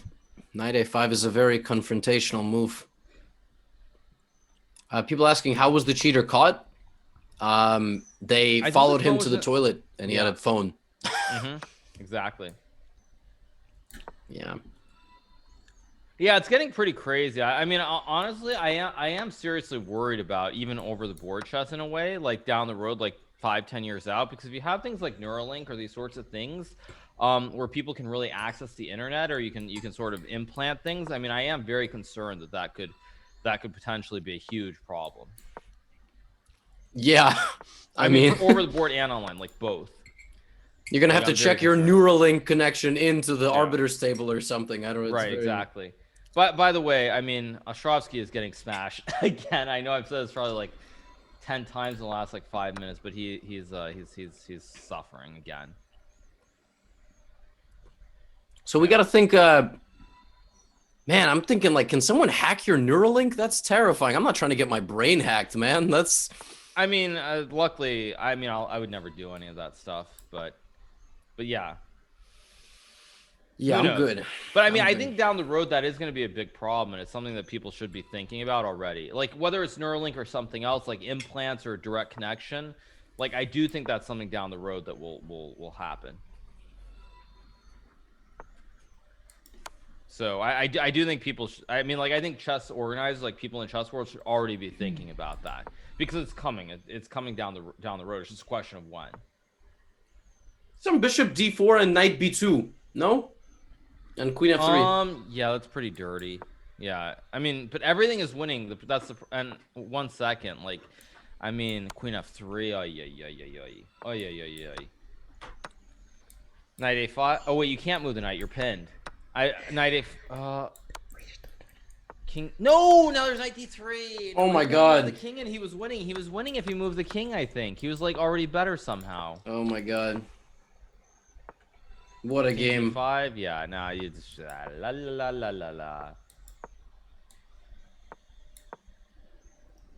Rook a4, yeah. Oy. You know, Alex is losing because he probably has a gaming chair. It's probably bad for his back. He needs a better chair. I think Herman Miller should. When's your Herman Miller chair coming, by the way? Are they sending you one? Never. No, actually, I was thinking of writing to TSM and literally asking them if I could go and take the chair that I had in my office. I was actually considering that.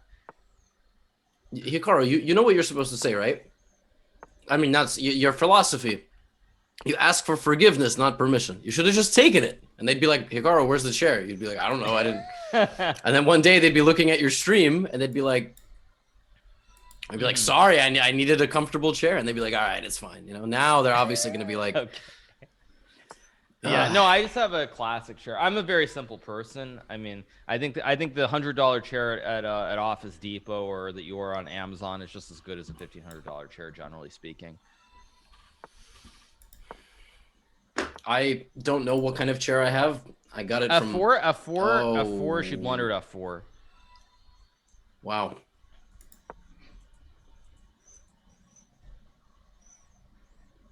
Yeah. Also, I was gonna say, why does Alex have a gaming chair when he doesn't really stream? He had a friend who was moving his apartment to move in with his girlfriend. He was giving out a lot of his stuff. Oh, so he just got he got a free. Got a free chair. No, he paid like a very discounted price for a chair, a couch, some other stuff. Okay. The guy like gave him everything. He was like, just take all my stuff. So, yeah. Nice. His whole apartment is like that guy's apartment, basically, just in his apartment. Okay. Now. Yeah. Well, I mean, that's the best thing to do. Yeah, of course. Yeah. Yeah. Also, yeah, you have to be a streamer in order to have a gaming chair. Otherwise, you can't have a gaming chair. It's not allowed. Right. Like we're gatekeeping chairs here. No, my chair is great. I have that little like so this is the first chair in my life that doesn't just go up and down and like the angle. One question: can White take on G6 and go Queen H4? Probably. Really dangerous. Yeah. Now it should be winning. Alexandra might find a way to. I was gonna say Alexandra might find a way to win this anyway. He's got 8. I mean, wrong pawn. I thought I should have taken C2. Is there no checkmate here? King F8. I guess you're always in time with some sort of check. Yeah, there's like bishop. Yeah. King A2. Oh my God, he blundered. No, he blundered bishop C2. There's bishop C2. Oh my God. Oh I man. Be laughing. I'm sorry. I shouldn't be laughing, but man. Yeah, it's wrong. Oh, Oh, yeah. Wow. Ay, Oh no! Oh no! Oh no! Oh, deserve that poor bishop. Oh, Now he no. got to win 2 more. Now he's got to win 2 more. That was totally one of those call the ambulance type situations. Like, Yeah. that was definitely one of those call the ambulance. Wow. Wild. Wild, wild, wild. Okay, well now he's gotta win. He wins the next 2, he has a chance. This is like the world championship of Caro Khan right here. This is Caro only. Yep. Yeah, no, I mean, it's I think these days it's probably, if you don't play e5, it's probably considered the most solid opening. I mean, I know the French has long had issues, and like the computer games definitely don't help. So if you don't play e5 on move 1 against e4, at least at the top level, generally it's either this or you play Sicilian. But lately when you play the Najdorf, it's just a forced win for white. So I think Caro Khan is becoming more and more fashionable at the top level. So that's what I would say. No, sorry, I popped over. I popped over to Twitter and saw a very funny David Pacman tweet, and I love his tweets, but this one I loved in particular. It was just very. It was about today's executive orders that got signed and the difference in the 2 headlines between what what news network put it out. It's just funny. Y'all can go check it out. I don't want to get anybody riled up. Actually, right before this match, someone asked me what my political views were. I gave like a 30-second synopsis, and it led to a few people getting into a bit of a fist fight with each other. But yeah, I mean, it's tough. It's tough. Everyone has their beliefs and their opinions, and it is what it is. But I think my overriding thing that I would say in general is, again, I'm not happy with the way things are portrayed in general, and I say that as something that I think applies across the board. I'm not happy with what I see in terms of coverage or what people want us to believe on either side. It does not make me happy at all. This game definitely doesn't make me happy. Oh, D takes E5. E5. Okay, he takes finally knight E5. Good. Oh, actually, he's just winning here. You can't knight E4. Knight E4. Oh, it's not cleanly winning. Maybe bishop B5. I thought he was just winning on the spot, but he's not. But he's got to go. You got to go. Oh, bishop B5. Yeah, and bishop B8 or C4. Something. Anything. Just move. Knight. Just move. Bishop B5, A4 or something. Yeah, exactly. Yeah, A4. He's lucky she played rook B6 because that forced him to play A4. I'm not sure he would have found it if she'd just gone rook D6. Move the king. Move the king. G3, H4, F4, F4, rook H4. Bishop E2 is good. Bishop E2. Bishop E2. Okay, C4. Rook H4 is winning. C5? Yeah, he's got to go rook H4, rook F4. Oh, bishop E2 is a classy move. But again, rook H6. Uh-oh. G4? Rook F6. Oh, that's... Okay. Was there B4 there? And some... Oh, I guess not, because at the end there's rook D4. C4 and D4. He's going to lose this game, I think. Maybe not. Maybe not. Bishop E2. Smooth the bishop. Okay. Uh-huh. There's D4. King E3? Whoa. Take. Just take. Rook You're G2. Rook G2. Rook G2, yeah. Yeah, Rook you G2. put the rook behind the pawn, and now he's going to win this game. G6. King C4. King B5. The win streak! It's the same rook C2, spot! Rook C6. Same spot in the match it's happening. Rook C... Whoa. What the hell's going on? Whoa. King E5. King E5. King F5. GG. King E5. I mean, he's winning, but it's Why didn't he? B5 maybe. Oh no, he's Rook fine. B5. He's fine. Rook B5. Yeah, good. B3 and now King B7 take. Easy. Rook B5. King A6. Yeah. Okay, well now he has to win this endgame. Is he capable? Yeah, it's very lucky. The king is on B7, so he just runs to Rook D5 also. Nice. Very nice game by Ostrovskiy at the end there. Very, very well played. This is literally a carbon copy of the last match. Exactly. I mean, if he wins this game. So this is, but they still have 30 minutes to go. It's a longer match. Right, exactly, yeah. Whoa.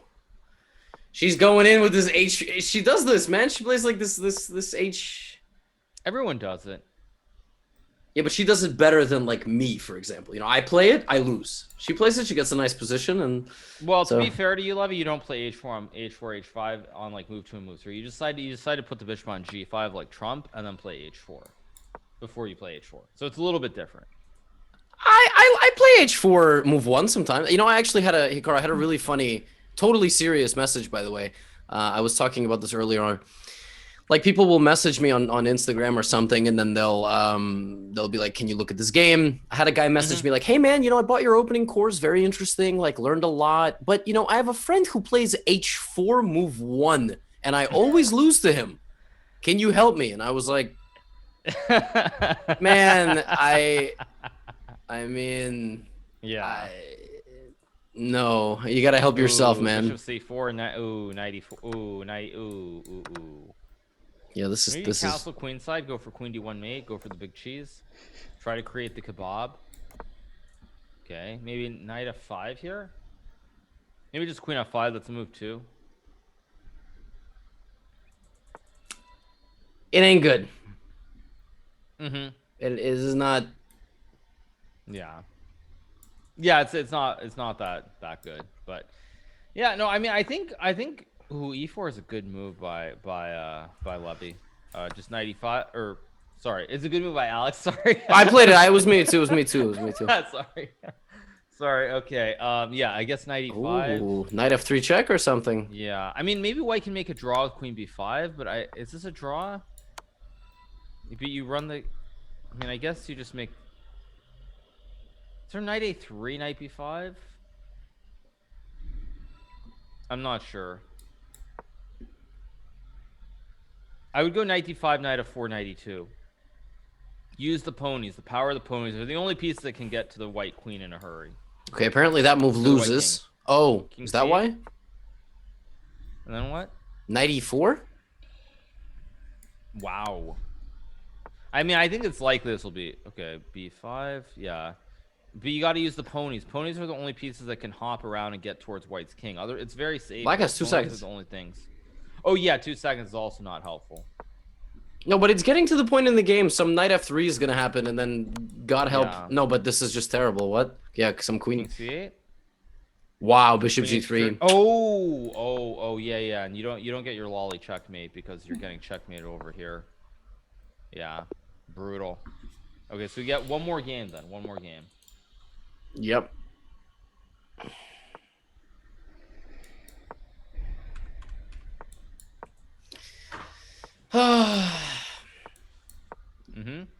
Man, 4 knights, bishop d6, even in bullet, just seems so... Yeah, I mean, like I said, it's playable. I've never really been a fan of the line, but it's definitely it's playable. Yeah. It's not the main line, right? Isn't the main line like to just go bishop b4 or knight d4 immediately? A knight d4 is a known draw, more or less, not completely, but knight d4 is a known line. Bishop c5 and bishop b4 are both playable. Oh, Ostrovskiy, my man, what are you doing? And now there's gonna be d5, d4, and you get forked. Oi.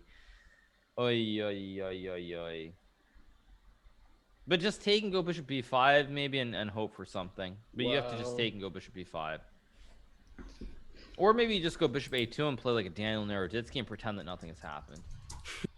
Just maybe bishop a2. He just resigns. Okay. I guess he wants to get in one more game. That's what... Yeah, I guess he figures that he was going to lose that game no matter what, so he'd rather resign and get one more in. That was not good. That was not good. All right, this one, let's try to be better. He's only playing the Karo Khan. I guess this is just... Man, I get so bored playing the same opening over and over, but that's just me. I try to throw in a... Having said that, last match playing d6 against Alexandra did not go very well, so maybe I should have stuck to the Karo. Whoa! Yeah. Oh! Apparently I was losing for some reason. I don't know why, but it was. Like knight a6, knight b4 looks very thematic here. Yeah, your king is I mean, like, also just like takes, and it just feels like there's something. Rook b8, bishop a3, b4. Like, you're just getting steamrolled. b8-3 and knight b4 looks very attractive. Or takes and rook b8 even. Just b8-3 and rook b8. Okay. You have rook c8 here, maybe? Yeah, rook c8 looks strong. I would play rook fc8 here.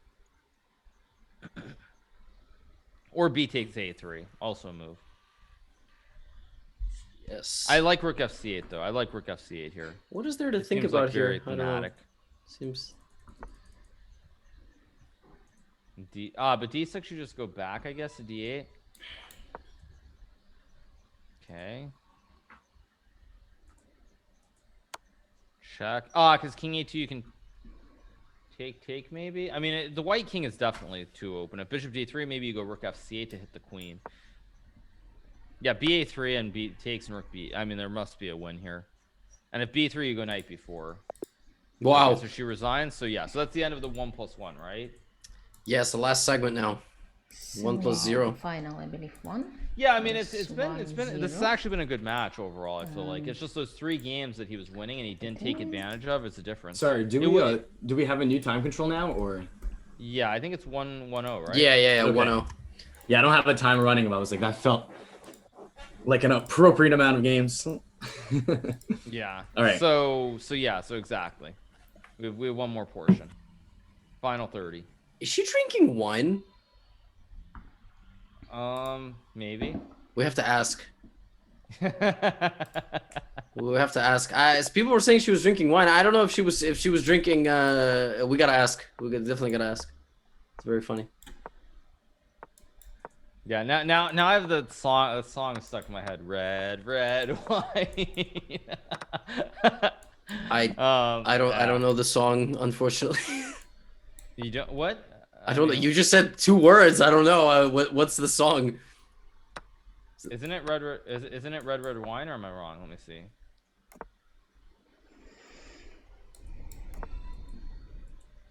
Oh, I don't know. I don't know that song. Half my chat knows it, and then the other half is writing question marks. So I think it's all right. I guess I have to play it now. I don't. Anyway, yeah. All right. So just thought I'd play it.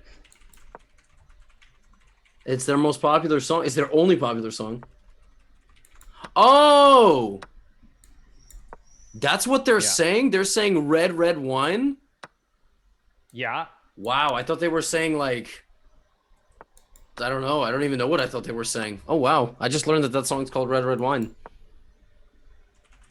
Yeah. Got it. I thought they were saying like something be mine, stay close to me. Like I Oh my god. Wow, that's crazy. That's wild. I had no idea. I learned something today. Yeah. Okay, Levy. By the way, why did Ostrovskiy close the diagonal? He had this open diagonal and he just closed it with c5. Very dubious.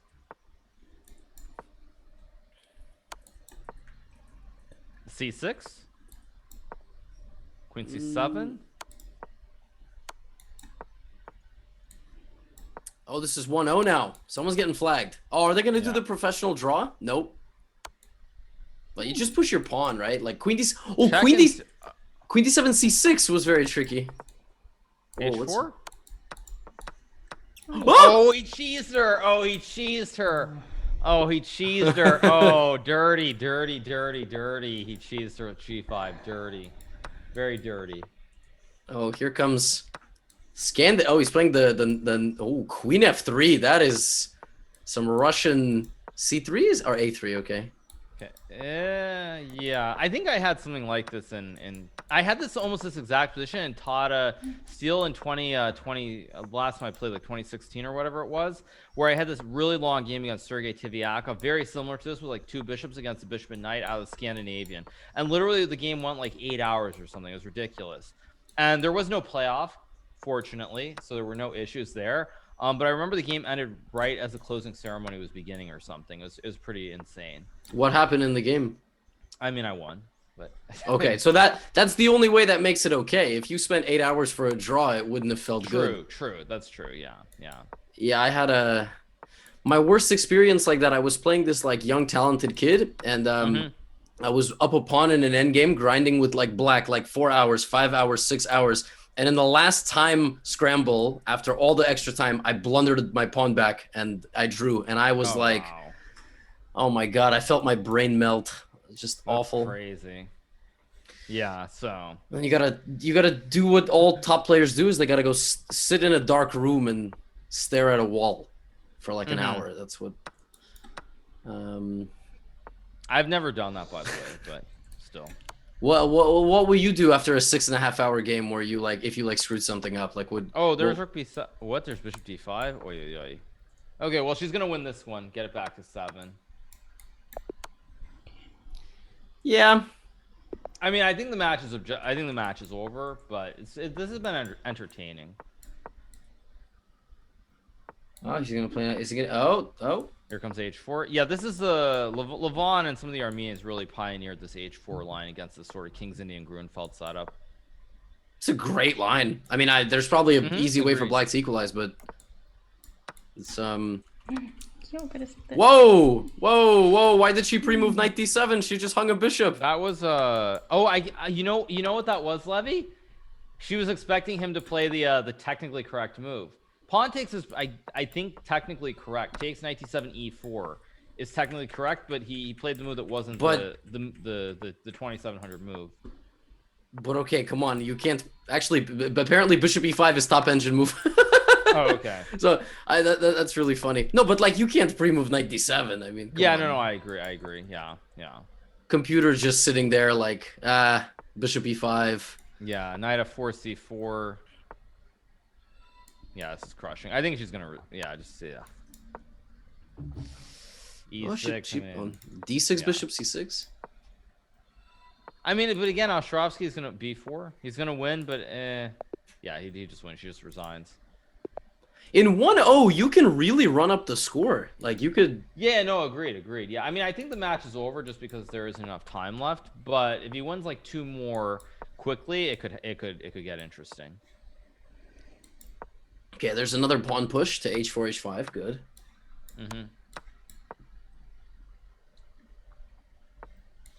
This doesn't look normal at all. What is going on? Oh, it's exciting. That's what it is.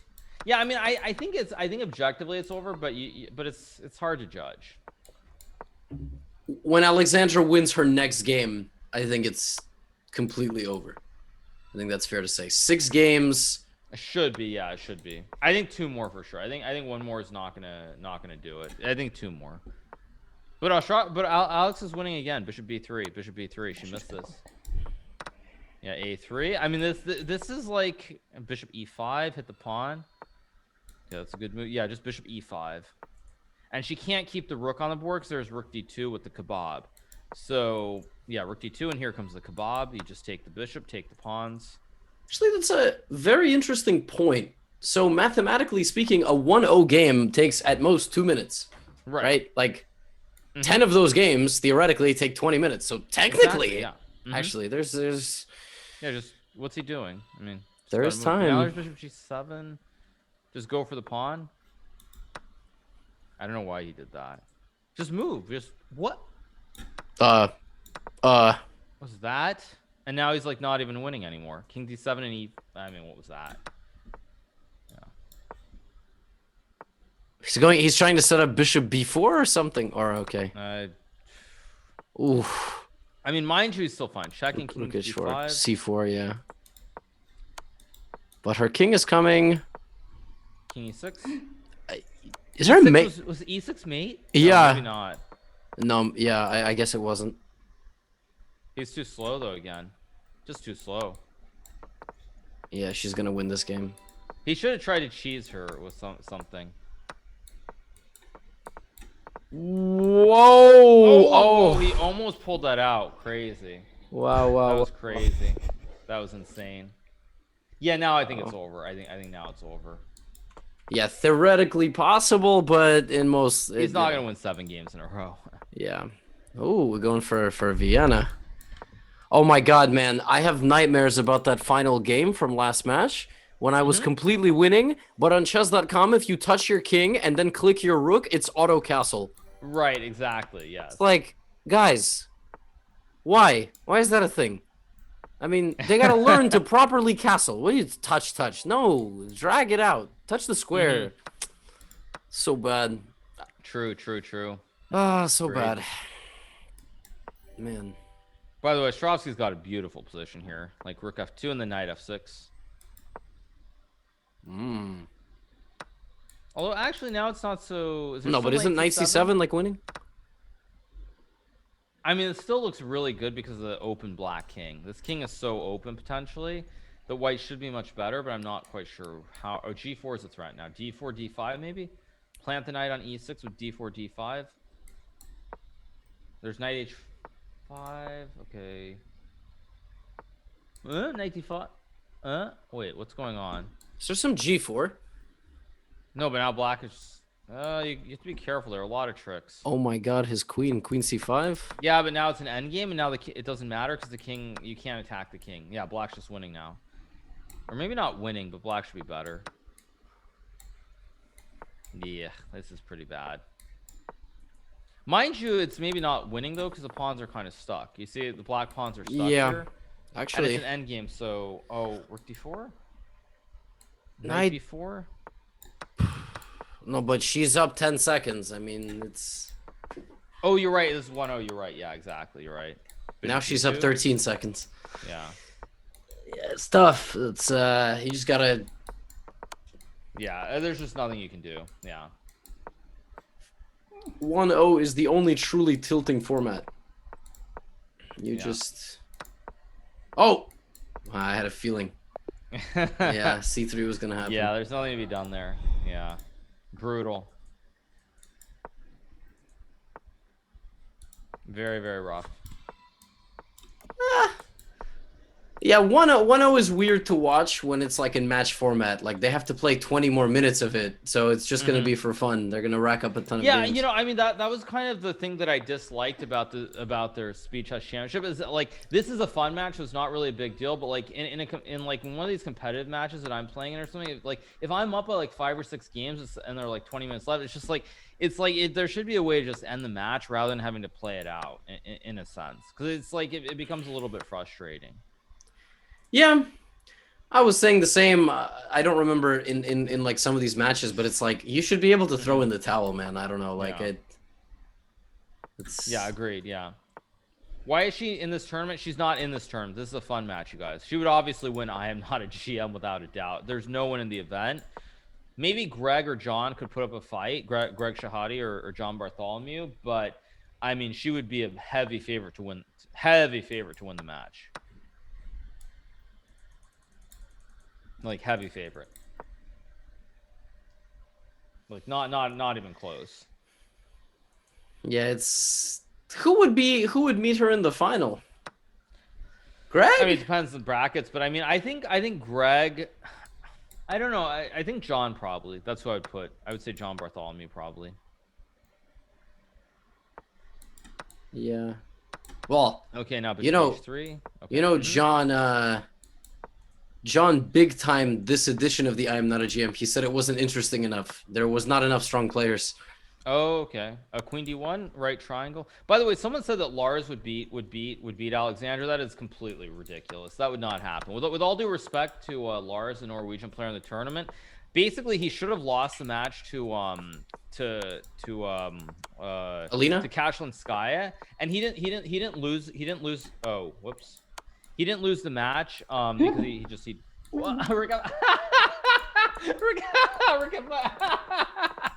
my god. Oh, did you see the way she put her hand over her mouth? Oh, that was hilarious. Yeah. That was so good. Alex is really working these pre-moves. Oh my god. 0.02. Wow, that lag compensation was crazy. Yeah.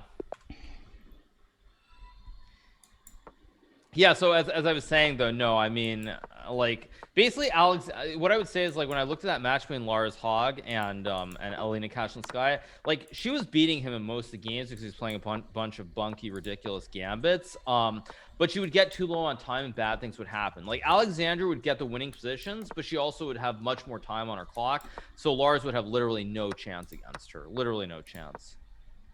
This looks kind of fun to play with white. I was gonna say this looks kind of fun to play with white. This is like I love this. This looks like one of my games. Just classic B3, bishop B2. So what? Do you throw in the G pawn? Although Alex just blundered now because he can't go knight G5 because you take and you hit the queen. I assume he thought he had knight G5.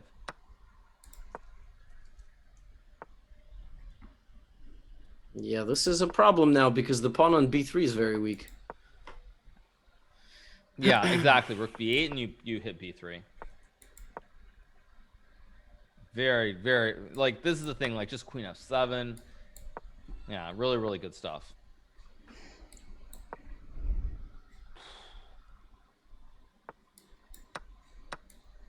And you see, this is the other thing that I would say is like, so for example, like in these games, like Alexander's not necessarily faster than Alex, but when they get to certain types of positions, the texture of the board, like they're moves that are just easier to play. Like black doesn't have to really think. There aren't many complications. You have one clear idea. You can go rook B8 or rook D8. You have like very clear, very, very crystallized ideas. So you can be very fast. It's more about the position, the texture of the position, than about like the actual pure speed. So maybe C2 is a move here. Maybe D3. Okay, queen D5. So on queen F7, of course. Yeah, very. Yeah.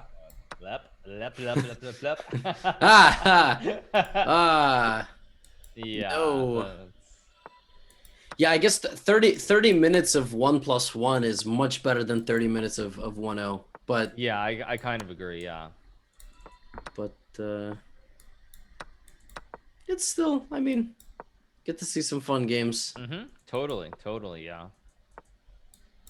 I wonder if we asked Alexandra who she would like enjoy playing a match against the most. What if she has any? She'd probably make a joke about wanting to play against me.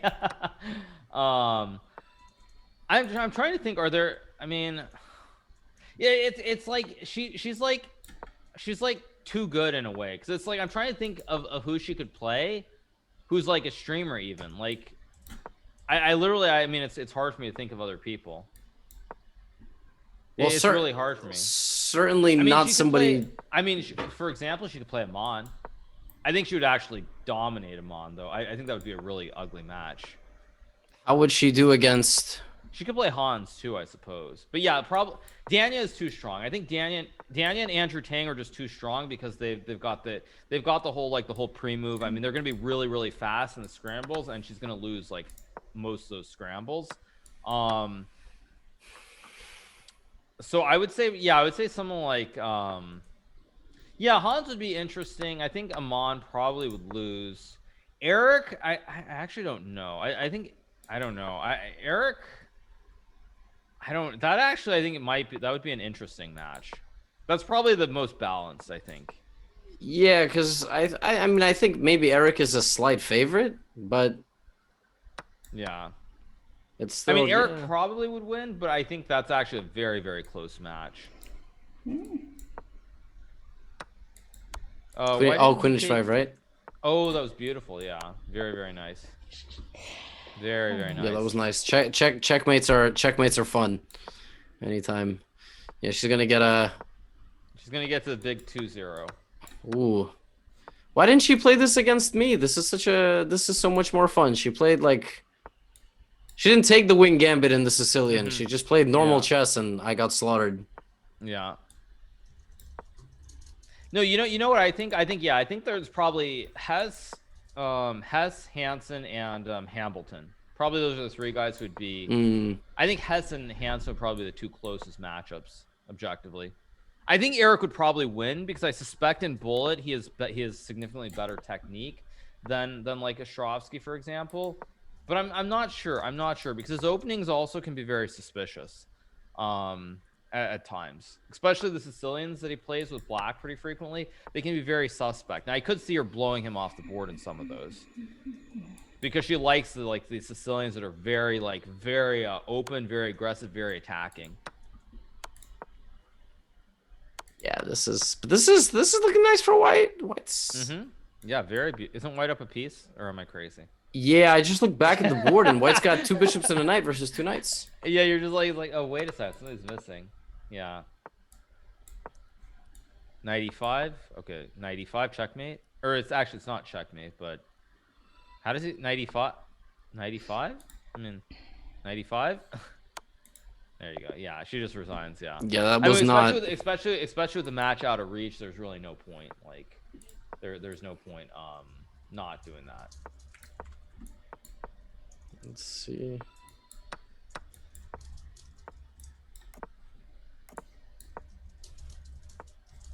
Okay, maybe knight c3 here. Yeah, pretty standard so far. What about? I mean, Benjamin is too strong. I would say like Bach is too strong. He's too strong. Yeah, but I think Bach is. Yeah, I think Hess and Hansen are probably too close, just objectively, if I think about it. That'll be fun. Hess versus Kosteniuk. Yeah. Yeah.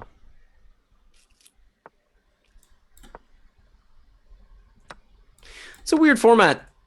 Well, at least we're not playing 5+1, but all these +1s are so strange. Like I've played plenty of 3+2 over the board. That's fun. 3-1 online is very weird. It's just I like 3-1, but anyway, teach their own. You like it more? You like it more than 3-2? Yes, definitely. Because Okay. 3-1's like in between. 3-2 I feel like is a little bit too slow. It becomes too technical, too serious in a way.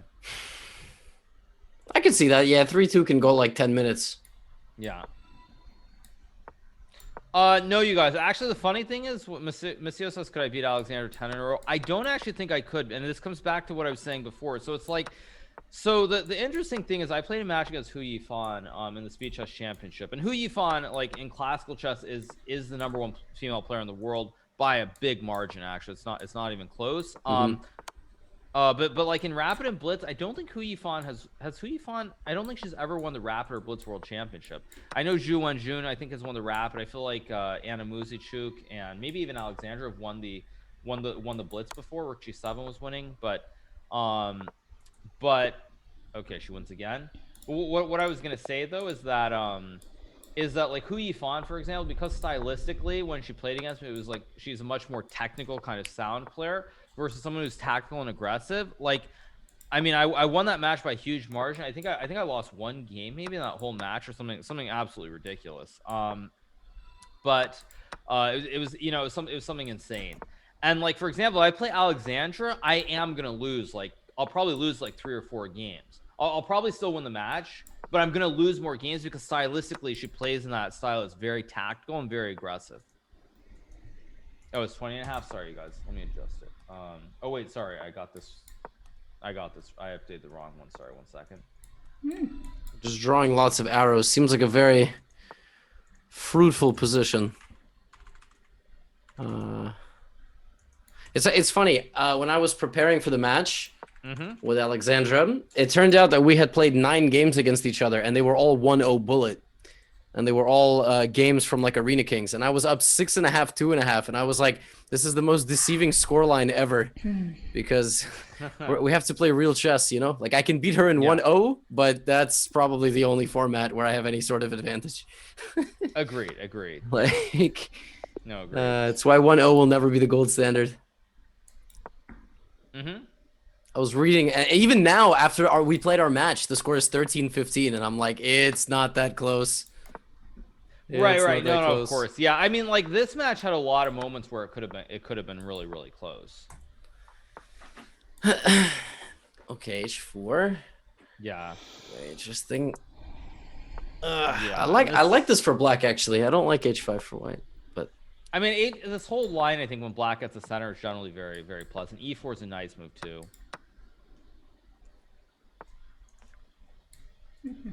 But yeah, so I mean that's the thing. Like stylistically, it always changes because there are certain players where like what works in classical chess is very different than like what works in Blitz and Rapid to some degree.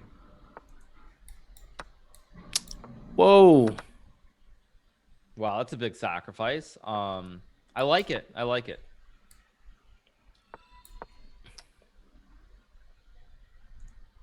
But so you're playing, if you're playing Eric, and if you win, who would you play if you win? I play the winner of today's match, so Greg most likely. Ooh. So it's actually funny. Like But Greg, to be fair, the one thing I will say about Greg is he is liable to walk into hard preparation. Like, yeah, I was just about to say that. Yep. Because he played this match against Botez in the first one, and I mean he won the match, but there was one game where he literally went right into something that Hammer had shown her ahead of that match. Like literally just like went right into it and just lost. Yep. So that's one thing I would say about Greg is he is liable to walk into knight d3. He is liable to walk into something like that, bishop c3. Yeah. Yep. That's I was going to say exactly that. Like if I have any sort of chance, it's to like prepare just one line and. I mean, also just play good openings. Play your main openings. Don't play garbage. You know, you say my openings are garbage, but I don't have any other openings right now, so I don't know. I don't know what I'm supposed to do. Well, I mean, for example, but come on, you don't play the Trompowsky with Bishop G5 and H4. Oh, in classical, no. Exactly. So play your real openings, dude. I haven't. Tournament. I haven't played. I haven't played an important tournament in like 2 years, so I don't have any real openings. You know what I mean? Like my openings that you played that got you to IM. Yeah, but those are boring. You know, like. But I mean, just win. Just win. That's all that matters. Just win. Oh, Queen F7 96. Speaking of just win, I'll take a look. I'll find something. By the way, Levy, there was a beautiful way to win after Queen C6 with Bishop B5, Queen B5, Queen F7, and then you take. Oh yeah. And then Queen C7 at the end, because here. Yeah. She tries it, but it's a different order. Yeah. The other order forces the checkmate. To be honest, that's like the one. So, for example, like against Canty, like Canty plays King's Indian, and right. I had 2 lines I used to play against King's Indian, and I just didn't feel like playing I didn't feel like playing like 20 moves of theory. You know, I was just like, I'll just play Trompowsky, and it worked once, and I was like, okay, I'm just gonna keep playing this, and he kept playing it, and I ended up winning. But well, I mean, what I would say in regards to that is that, of course. Against someone where you're probably still a favorite, you can do that. But against someone where objectively you are the big underdog, like you have to play your best stuff. You have to believe in the openings that got you to where you are.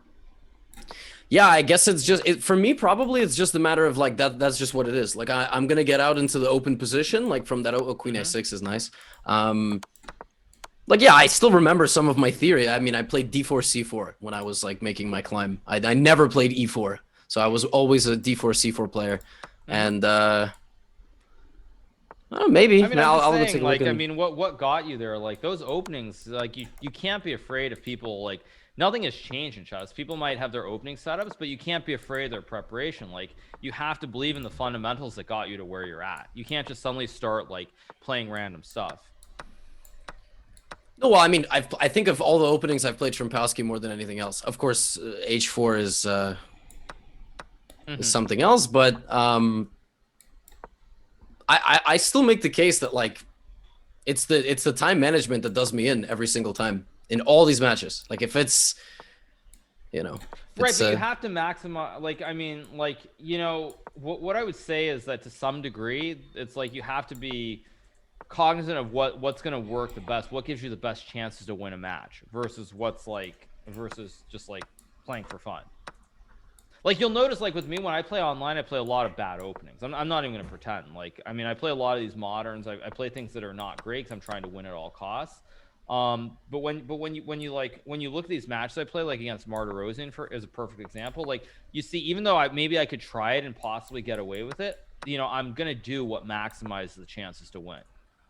Yeah, I did notice you played some Queen's Gambit decline line, right, where he was just getting nothing. Of course, because you try to maximize the advantage. Sure, I could probably win playing anything, but you don't really know. Like you have to maximize the chances and take, squeeze all that juice out of the lemon. Isn't lemon juice like not that tasty though? Wouldn't it be like Okay, lime. It's fine. Squeeze the limes, whatever. It's the same thing. I just don't know. Like, I don't know if I want to drink lemon juice like voluntarily. Maybe I want it like on my chicken or something. But I'm gonna study. I downloaded all of Eric Rosen's games, and I gotta beat him in London with white and with black. Because you gotta assert dominance there. So. I'm just saying, think about where you have the best opportunities to. Is this a draw, by the way? Yeah, but I think Alex is going for the flag. It's a draw. They have one more game. That's pretty funny, man. actually. At least now the scores get nice and clean again. Yeah, so I think it's just like thinking about where you have the best advantage, and like for example with I felt like with Rosen when I was looking at his games against Seguer, I mean, even though I didn't look at the whole thing clearly, like he was missing tactics. So I feel like if you get sharper positions, that's where you're gonna have the best chances. Yeah, well, with Eric, I always try to mix it up because he's also game. Mm-hmm. Like when I was preparing for James, and the same thing happened with Teddy. So Teddy's a better player than James, but Teddy prepared like 2 openings, and he just stuck to those openings. Yeah, and exactly. I couldn't it's funny, like after that match, I went back and I was like, damn, I should have done so many different things. Like in the match against Teddy, I never went for the Dutch. I went for the Dutch like once, and I could have like done that differently. But yeah, I mean, I'll see. Yeah. I'll study. I'm excited to play. I want to. Anytime it's me and Rosen and me is like Real Madrid versus Barcelona, except maybe we're not that good, but. It's like El Clasico. You always want to see it. So right. Well, like let me ask you this thing, because this is completely different, but in a way the same thing. It's like, so do you never think about what people will say if you lose a match? No, I don't. No, I don't care about that. No. Okay, you don't. So like, because see, then I think the difference is, to me, like it's winning the match at all costs is what matters. I don't care how I do it, but I'm going to maximize the advantages, because like I literally am not okay with like people saying negative things. Like I'm not okay with it. I'm a little bit psychotic. It's like, no, I'm going to win the match at all costs. Doesn't matter how. So like I'm not going to play bad openings and have some built-in excuse if something goes wrong. Well, I believe that's it. Just a second. 1+0 is a bit too much. It's like being in an arcade or something. That was the time, right? I figured that's why you weren't accepting the rematch. Yep, yeah. Time is up. Okay. Well, yeah, 1 minute, it's a little bit. No chess at all. Yeah, I felt like when there was 10 minutes left in the 1+0, maybe to message like, all right, you can. We don't need to finish it, but for the sake of the contract, Yeah. Right, so I had a general question before we talk about chess, which is, Alexandra, what were you drinking? Was it wine? No, it's a cola. Oh. Maybe wine would serve better for Bullet. Yeah, we were thinking like pomegranate juice or soda or wine. I was like, wow, if that's wine, that's like. Yeah. It's hard. High class. Yes. Right. No, still, cola is working fine. I was drinking G Fuel, Oh yeah, good. Well, no, you weren't. Alexandra was drinking. Oh, sorry. Yeah. Nobody. Yeah, I misspoke. Now just water, no vodka, just water. So, Alexandra, I want you to be completely honest here. I know you have 2 people who you've played against thus far. What were your impressions like? The difference of the match. Who did you feel more challenged against? You can be 100% brutally honest. I tend to forget my games and my matches that already in the past. So it's always hard when I'm playing. But I think here I had even a better start. So when you have such a good start, it's easier to play later on. So not feeling an additional pressure. So I don't know, I started with 4-0 or something like this, and every small tactics were working for me. In the rook end games when I was losing and suddenly I even won and so on. And those little moments, they sum up and they help in the overall result.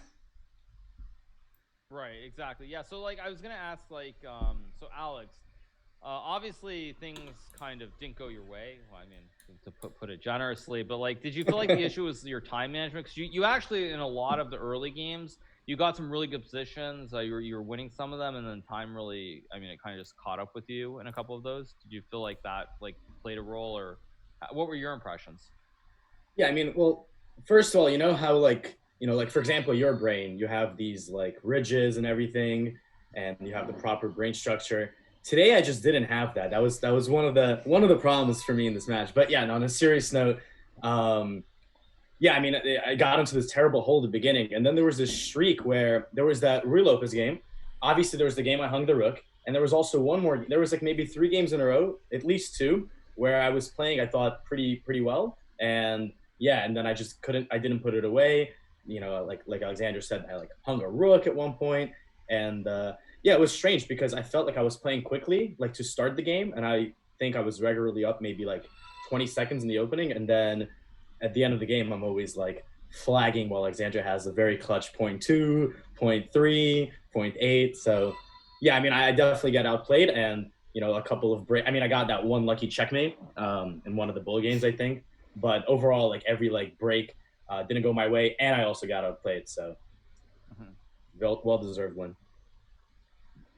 I guess one question before we let you go is, Alexandra, who would you, if you could think of a person to play, like to give you a good challenge, and it would be fun, exciting, challenging. I don't know if you have a name or. Because we would keep doing this, just so I don't have any more friends. This is my strongest You're friend. looking for another challenger, right? Right. I don't know if I'll come up with a name. I'll let you know. Yeah. Now I'm still in the match and thinking about all those strange moves that I made. But it was, I mean, this match was a little bit more challenging because we played 2 sections with with just 3-0 and 1-0. And for me, it's a little bit, I tend to focus too much on the time. I'm afraid of playing on the last seconds because it's not chess for me. And so I don't know. I overreact in some way. I forget about that we're actually playing chess or trying to. But otherwise, I mean, I'm always happy with such challenges because they kind of put me in this playing and tournament mood, and I feel like I need to prepare and do something, and that's I think that's important. This was fun. Yeah, it was. Actually, I wanted to ask one last question because obviously, Alexander, you're streaming a lot. But during this match, I was telling my telling chat in the community about sort of your father because he's very into chess. And there were 2 things I wanted to ask, which is like, first of all, you would be able to tell me about this because I don't remember what it was called, but I think it was in the late 1990s. There was like I don't remember if it was endgame puzzles or tactic puzzles, but like in the very early days of computers, I believe your father had it was chess puzzle solving program. What was that called? Yeah, well, actually it was a prototype of chess.com, we can say. Well, it was called Alexandra, and he just created a program.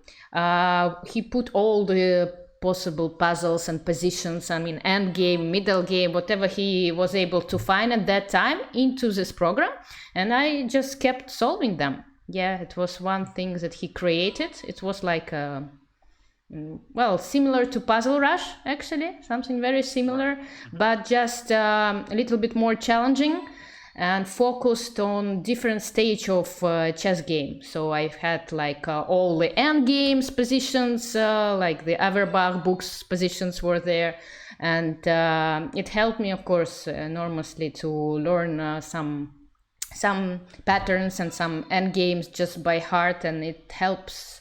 I mean, sometimes even now to play well on seconds when I don't have time to think.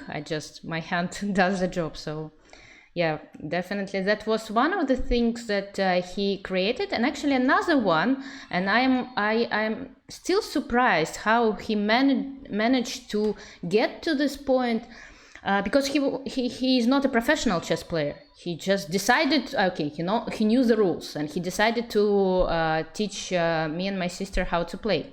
But he focused a lot on solving puzzles on blindfolded, on visualizing a chessboard without, looking actually in the book or at the board. And I've solved I think thousands of checkmate in 2 puzzles. I wish it. And then later on, many years later, when I started to work with Rozovaev, he actually said to me that it's very important in order to not to blunder in chess, to solve studies blindfolded. It's better to solve studies, as I can see it, because now I have there is a drawback of solving a lot of checkmate in 2, because you stop considering checks and takes on the first move.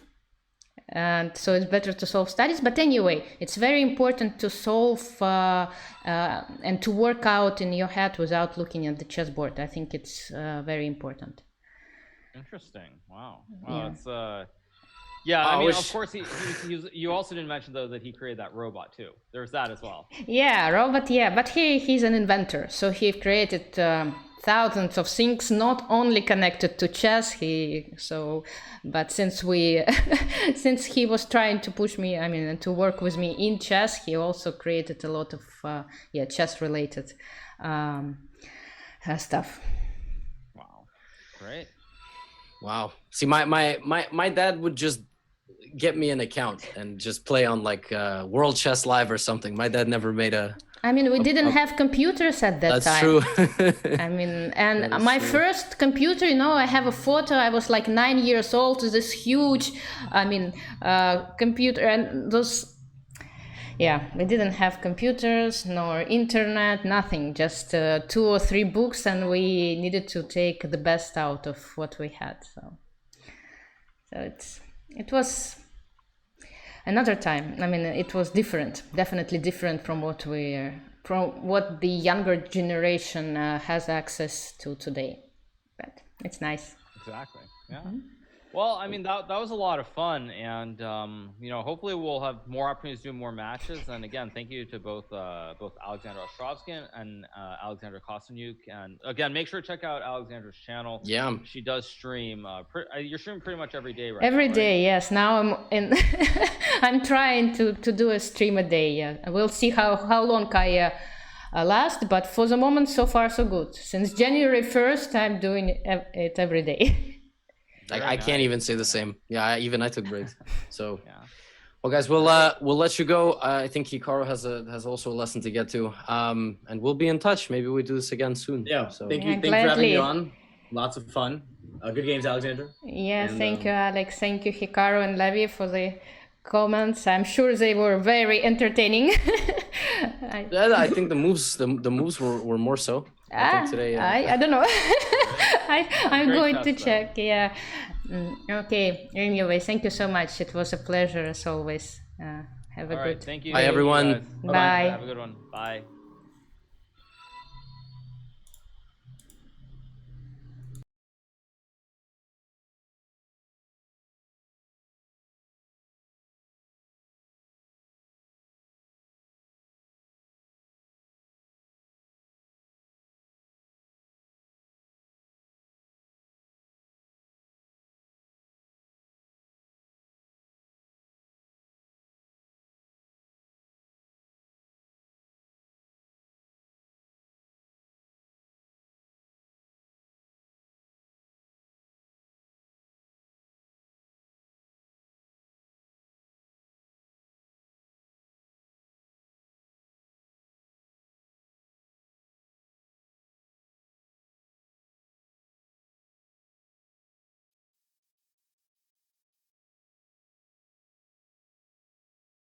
Well, guys, just a short comeback to thank you all for your support. I didn't have a chance to have a look at your messages. I tried to keep focused on the match since it was quite challenging, as you could see, and especially no increment no increment part, and a little bit tired right now, but of course happy to win another match because well, as I mentioned, I think it was great that I had such a smooth start, and I got lucky in several games at the start, at the beginning of the match, and that's what made such a big score difference at the end. Yes, thank you again to Hikaru and to Levy for doing comments. I mean, it's a dream. It's a dream come true to play with Grandmaster of the Hikaru level commenting my games. I mean, it's such an honor. So I'm ready to play anytime and any opponent. Yes, I try to focus. And even though, I mean, there were some moments in the match where I didn't really. I lost concentration and I blundered a few times, but that was a long match, right? 2 hours, and it's of course quite challenging to keep a focus on the games all the time.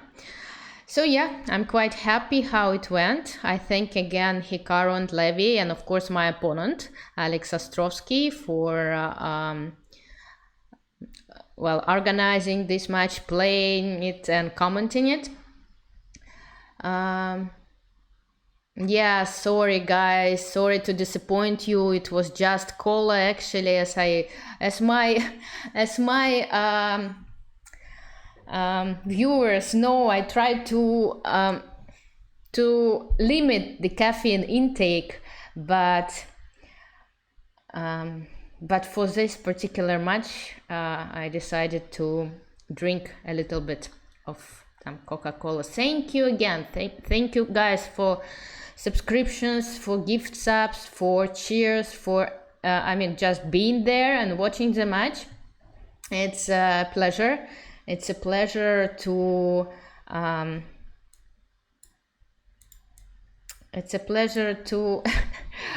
to get, I mean, to feel this chess community that is growing. And well, I mean, I think that's about it for today. After the match, I mean, I don't know what day is it, how I played, what did I do in the match, what went well, what didn't go well. So we'll try to take my time to rest a little bit and then maybe to go over the most entertaining moments of the match.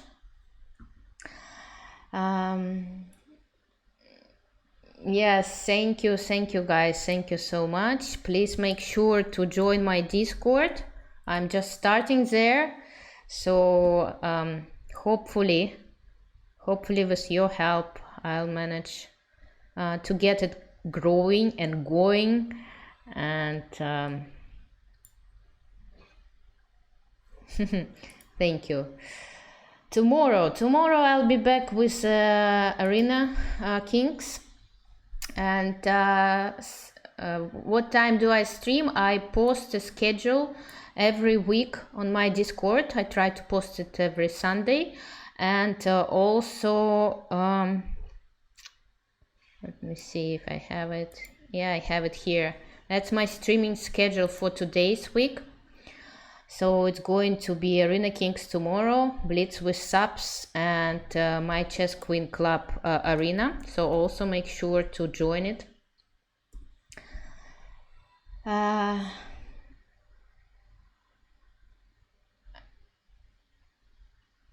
Okay, guys. Thank you again for all your support. Let me move this out of my way. And I'm going to send the raid now because it's in Central European time. It's Central European time, so it's basically like France, Germany, Spain time. And I'm going to give a rate. Let me see who is still streaming. I think they mentioned that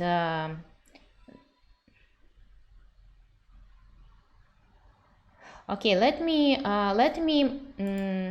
send a rate to the great chess player Anna Muzachuk, because right now they're having an event to support to fight. I mean, it's a charity stream, so if you can join and help them in their mission, that would be great and wonderful, because it's a cancer day, I believe, and so they're doing this, many chess players united in order to do this stream, to collaborate and to raise some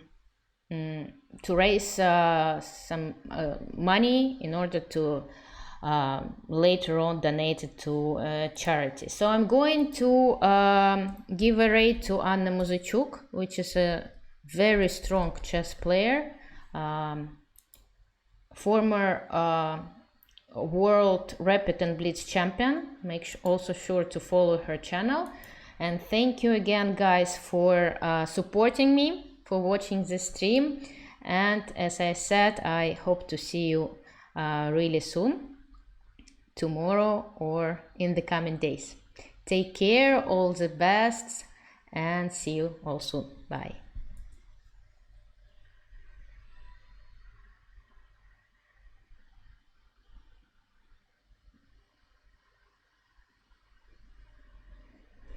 Bye-bye.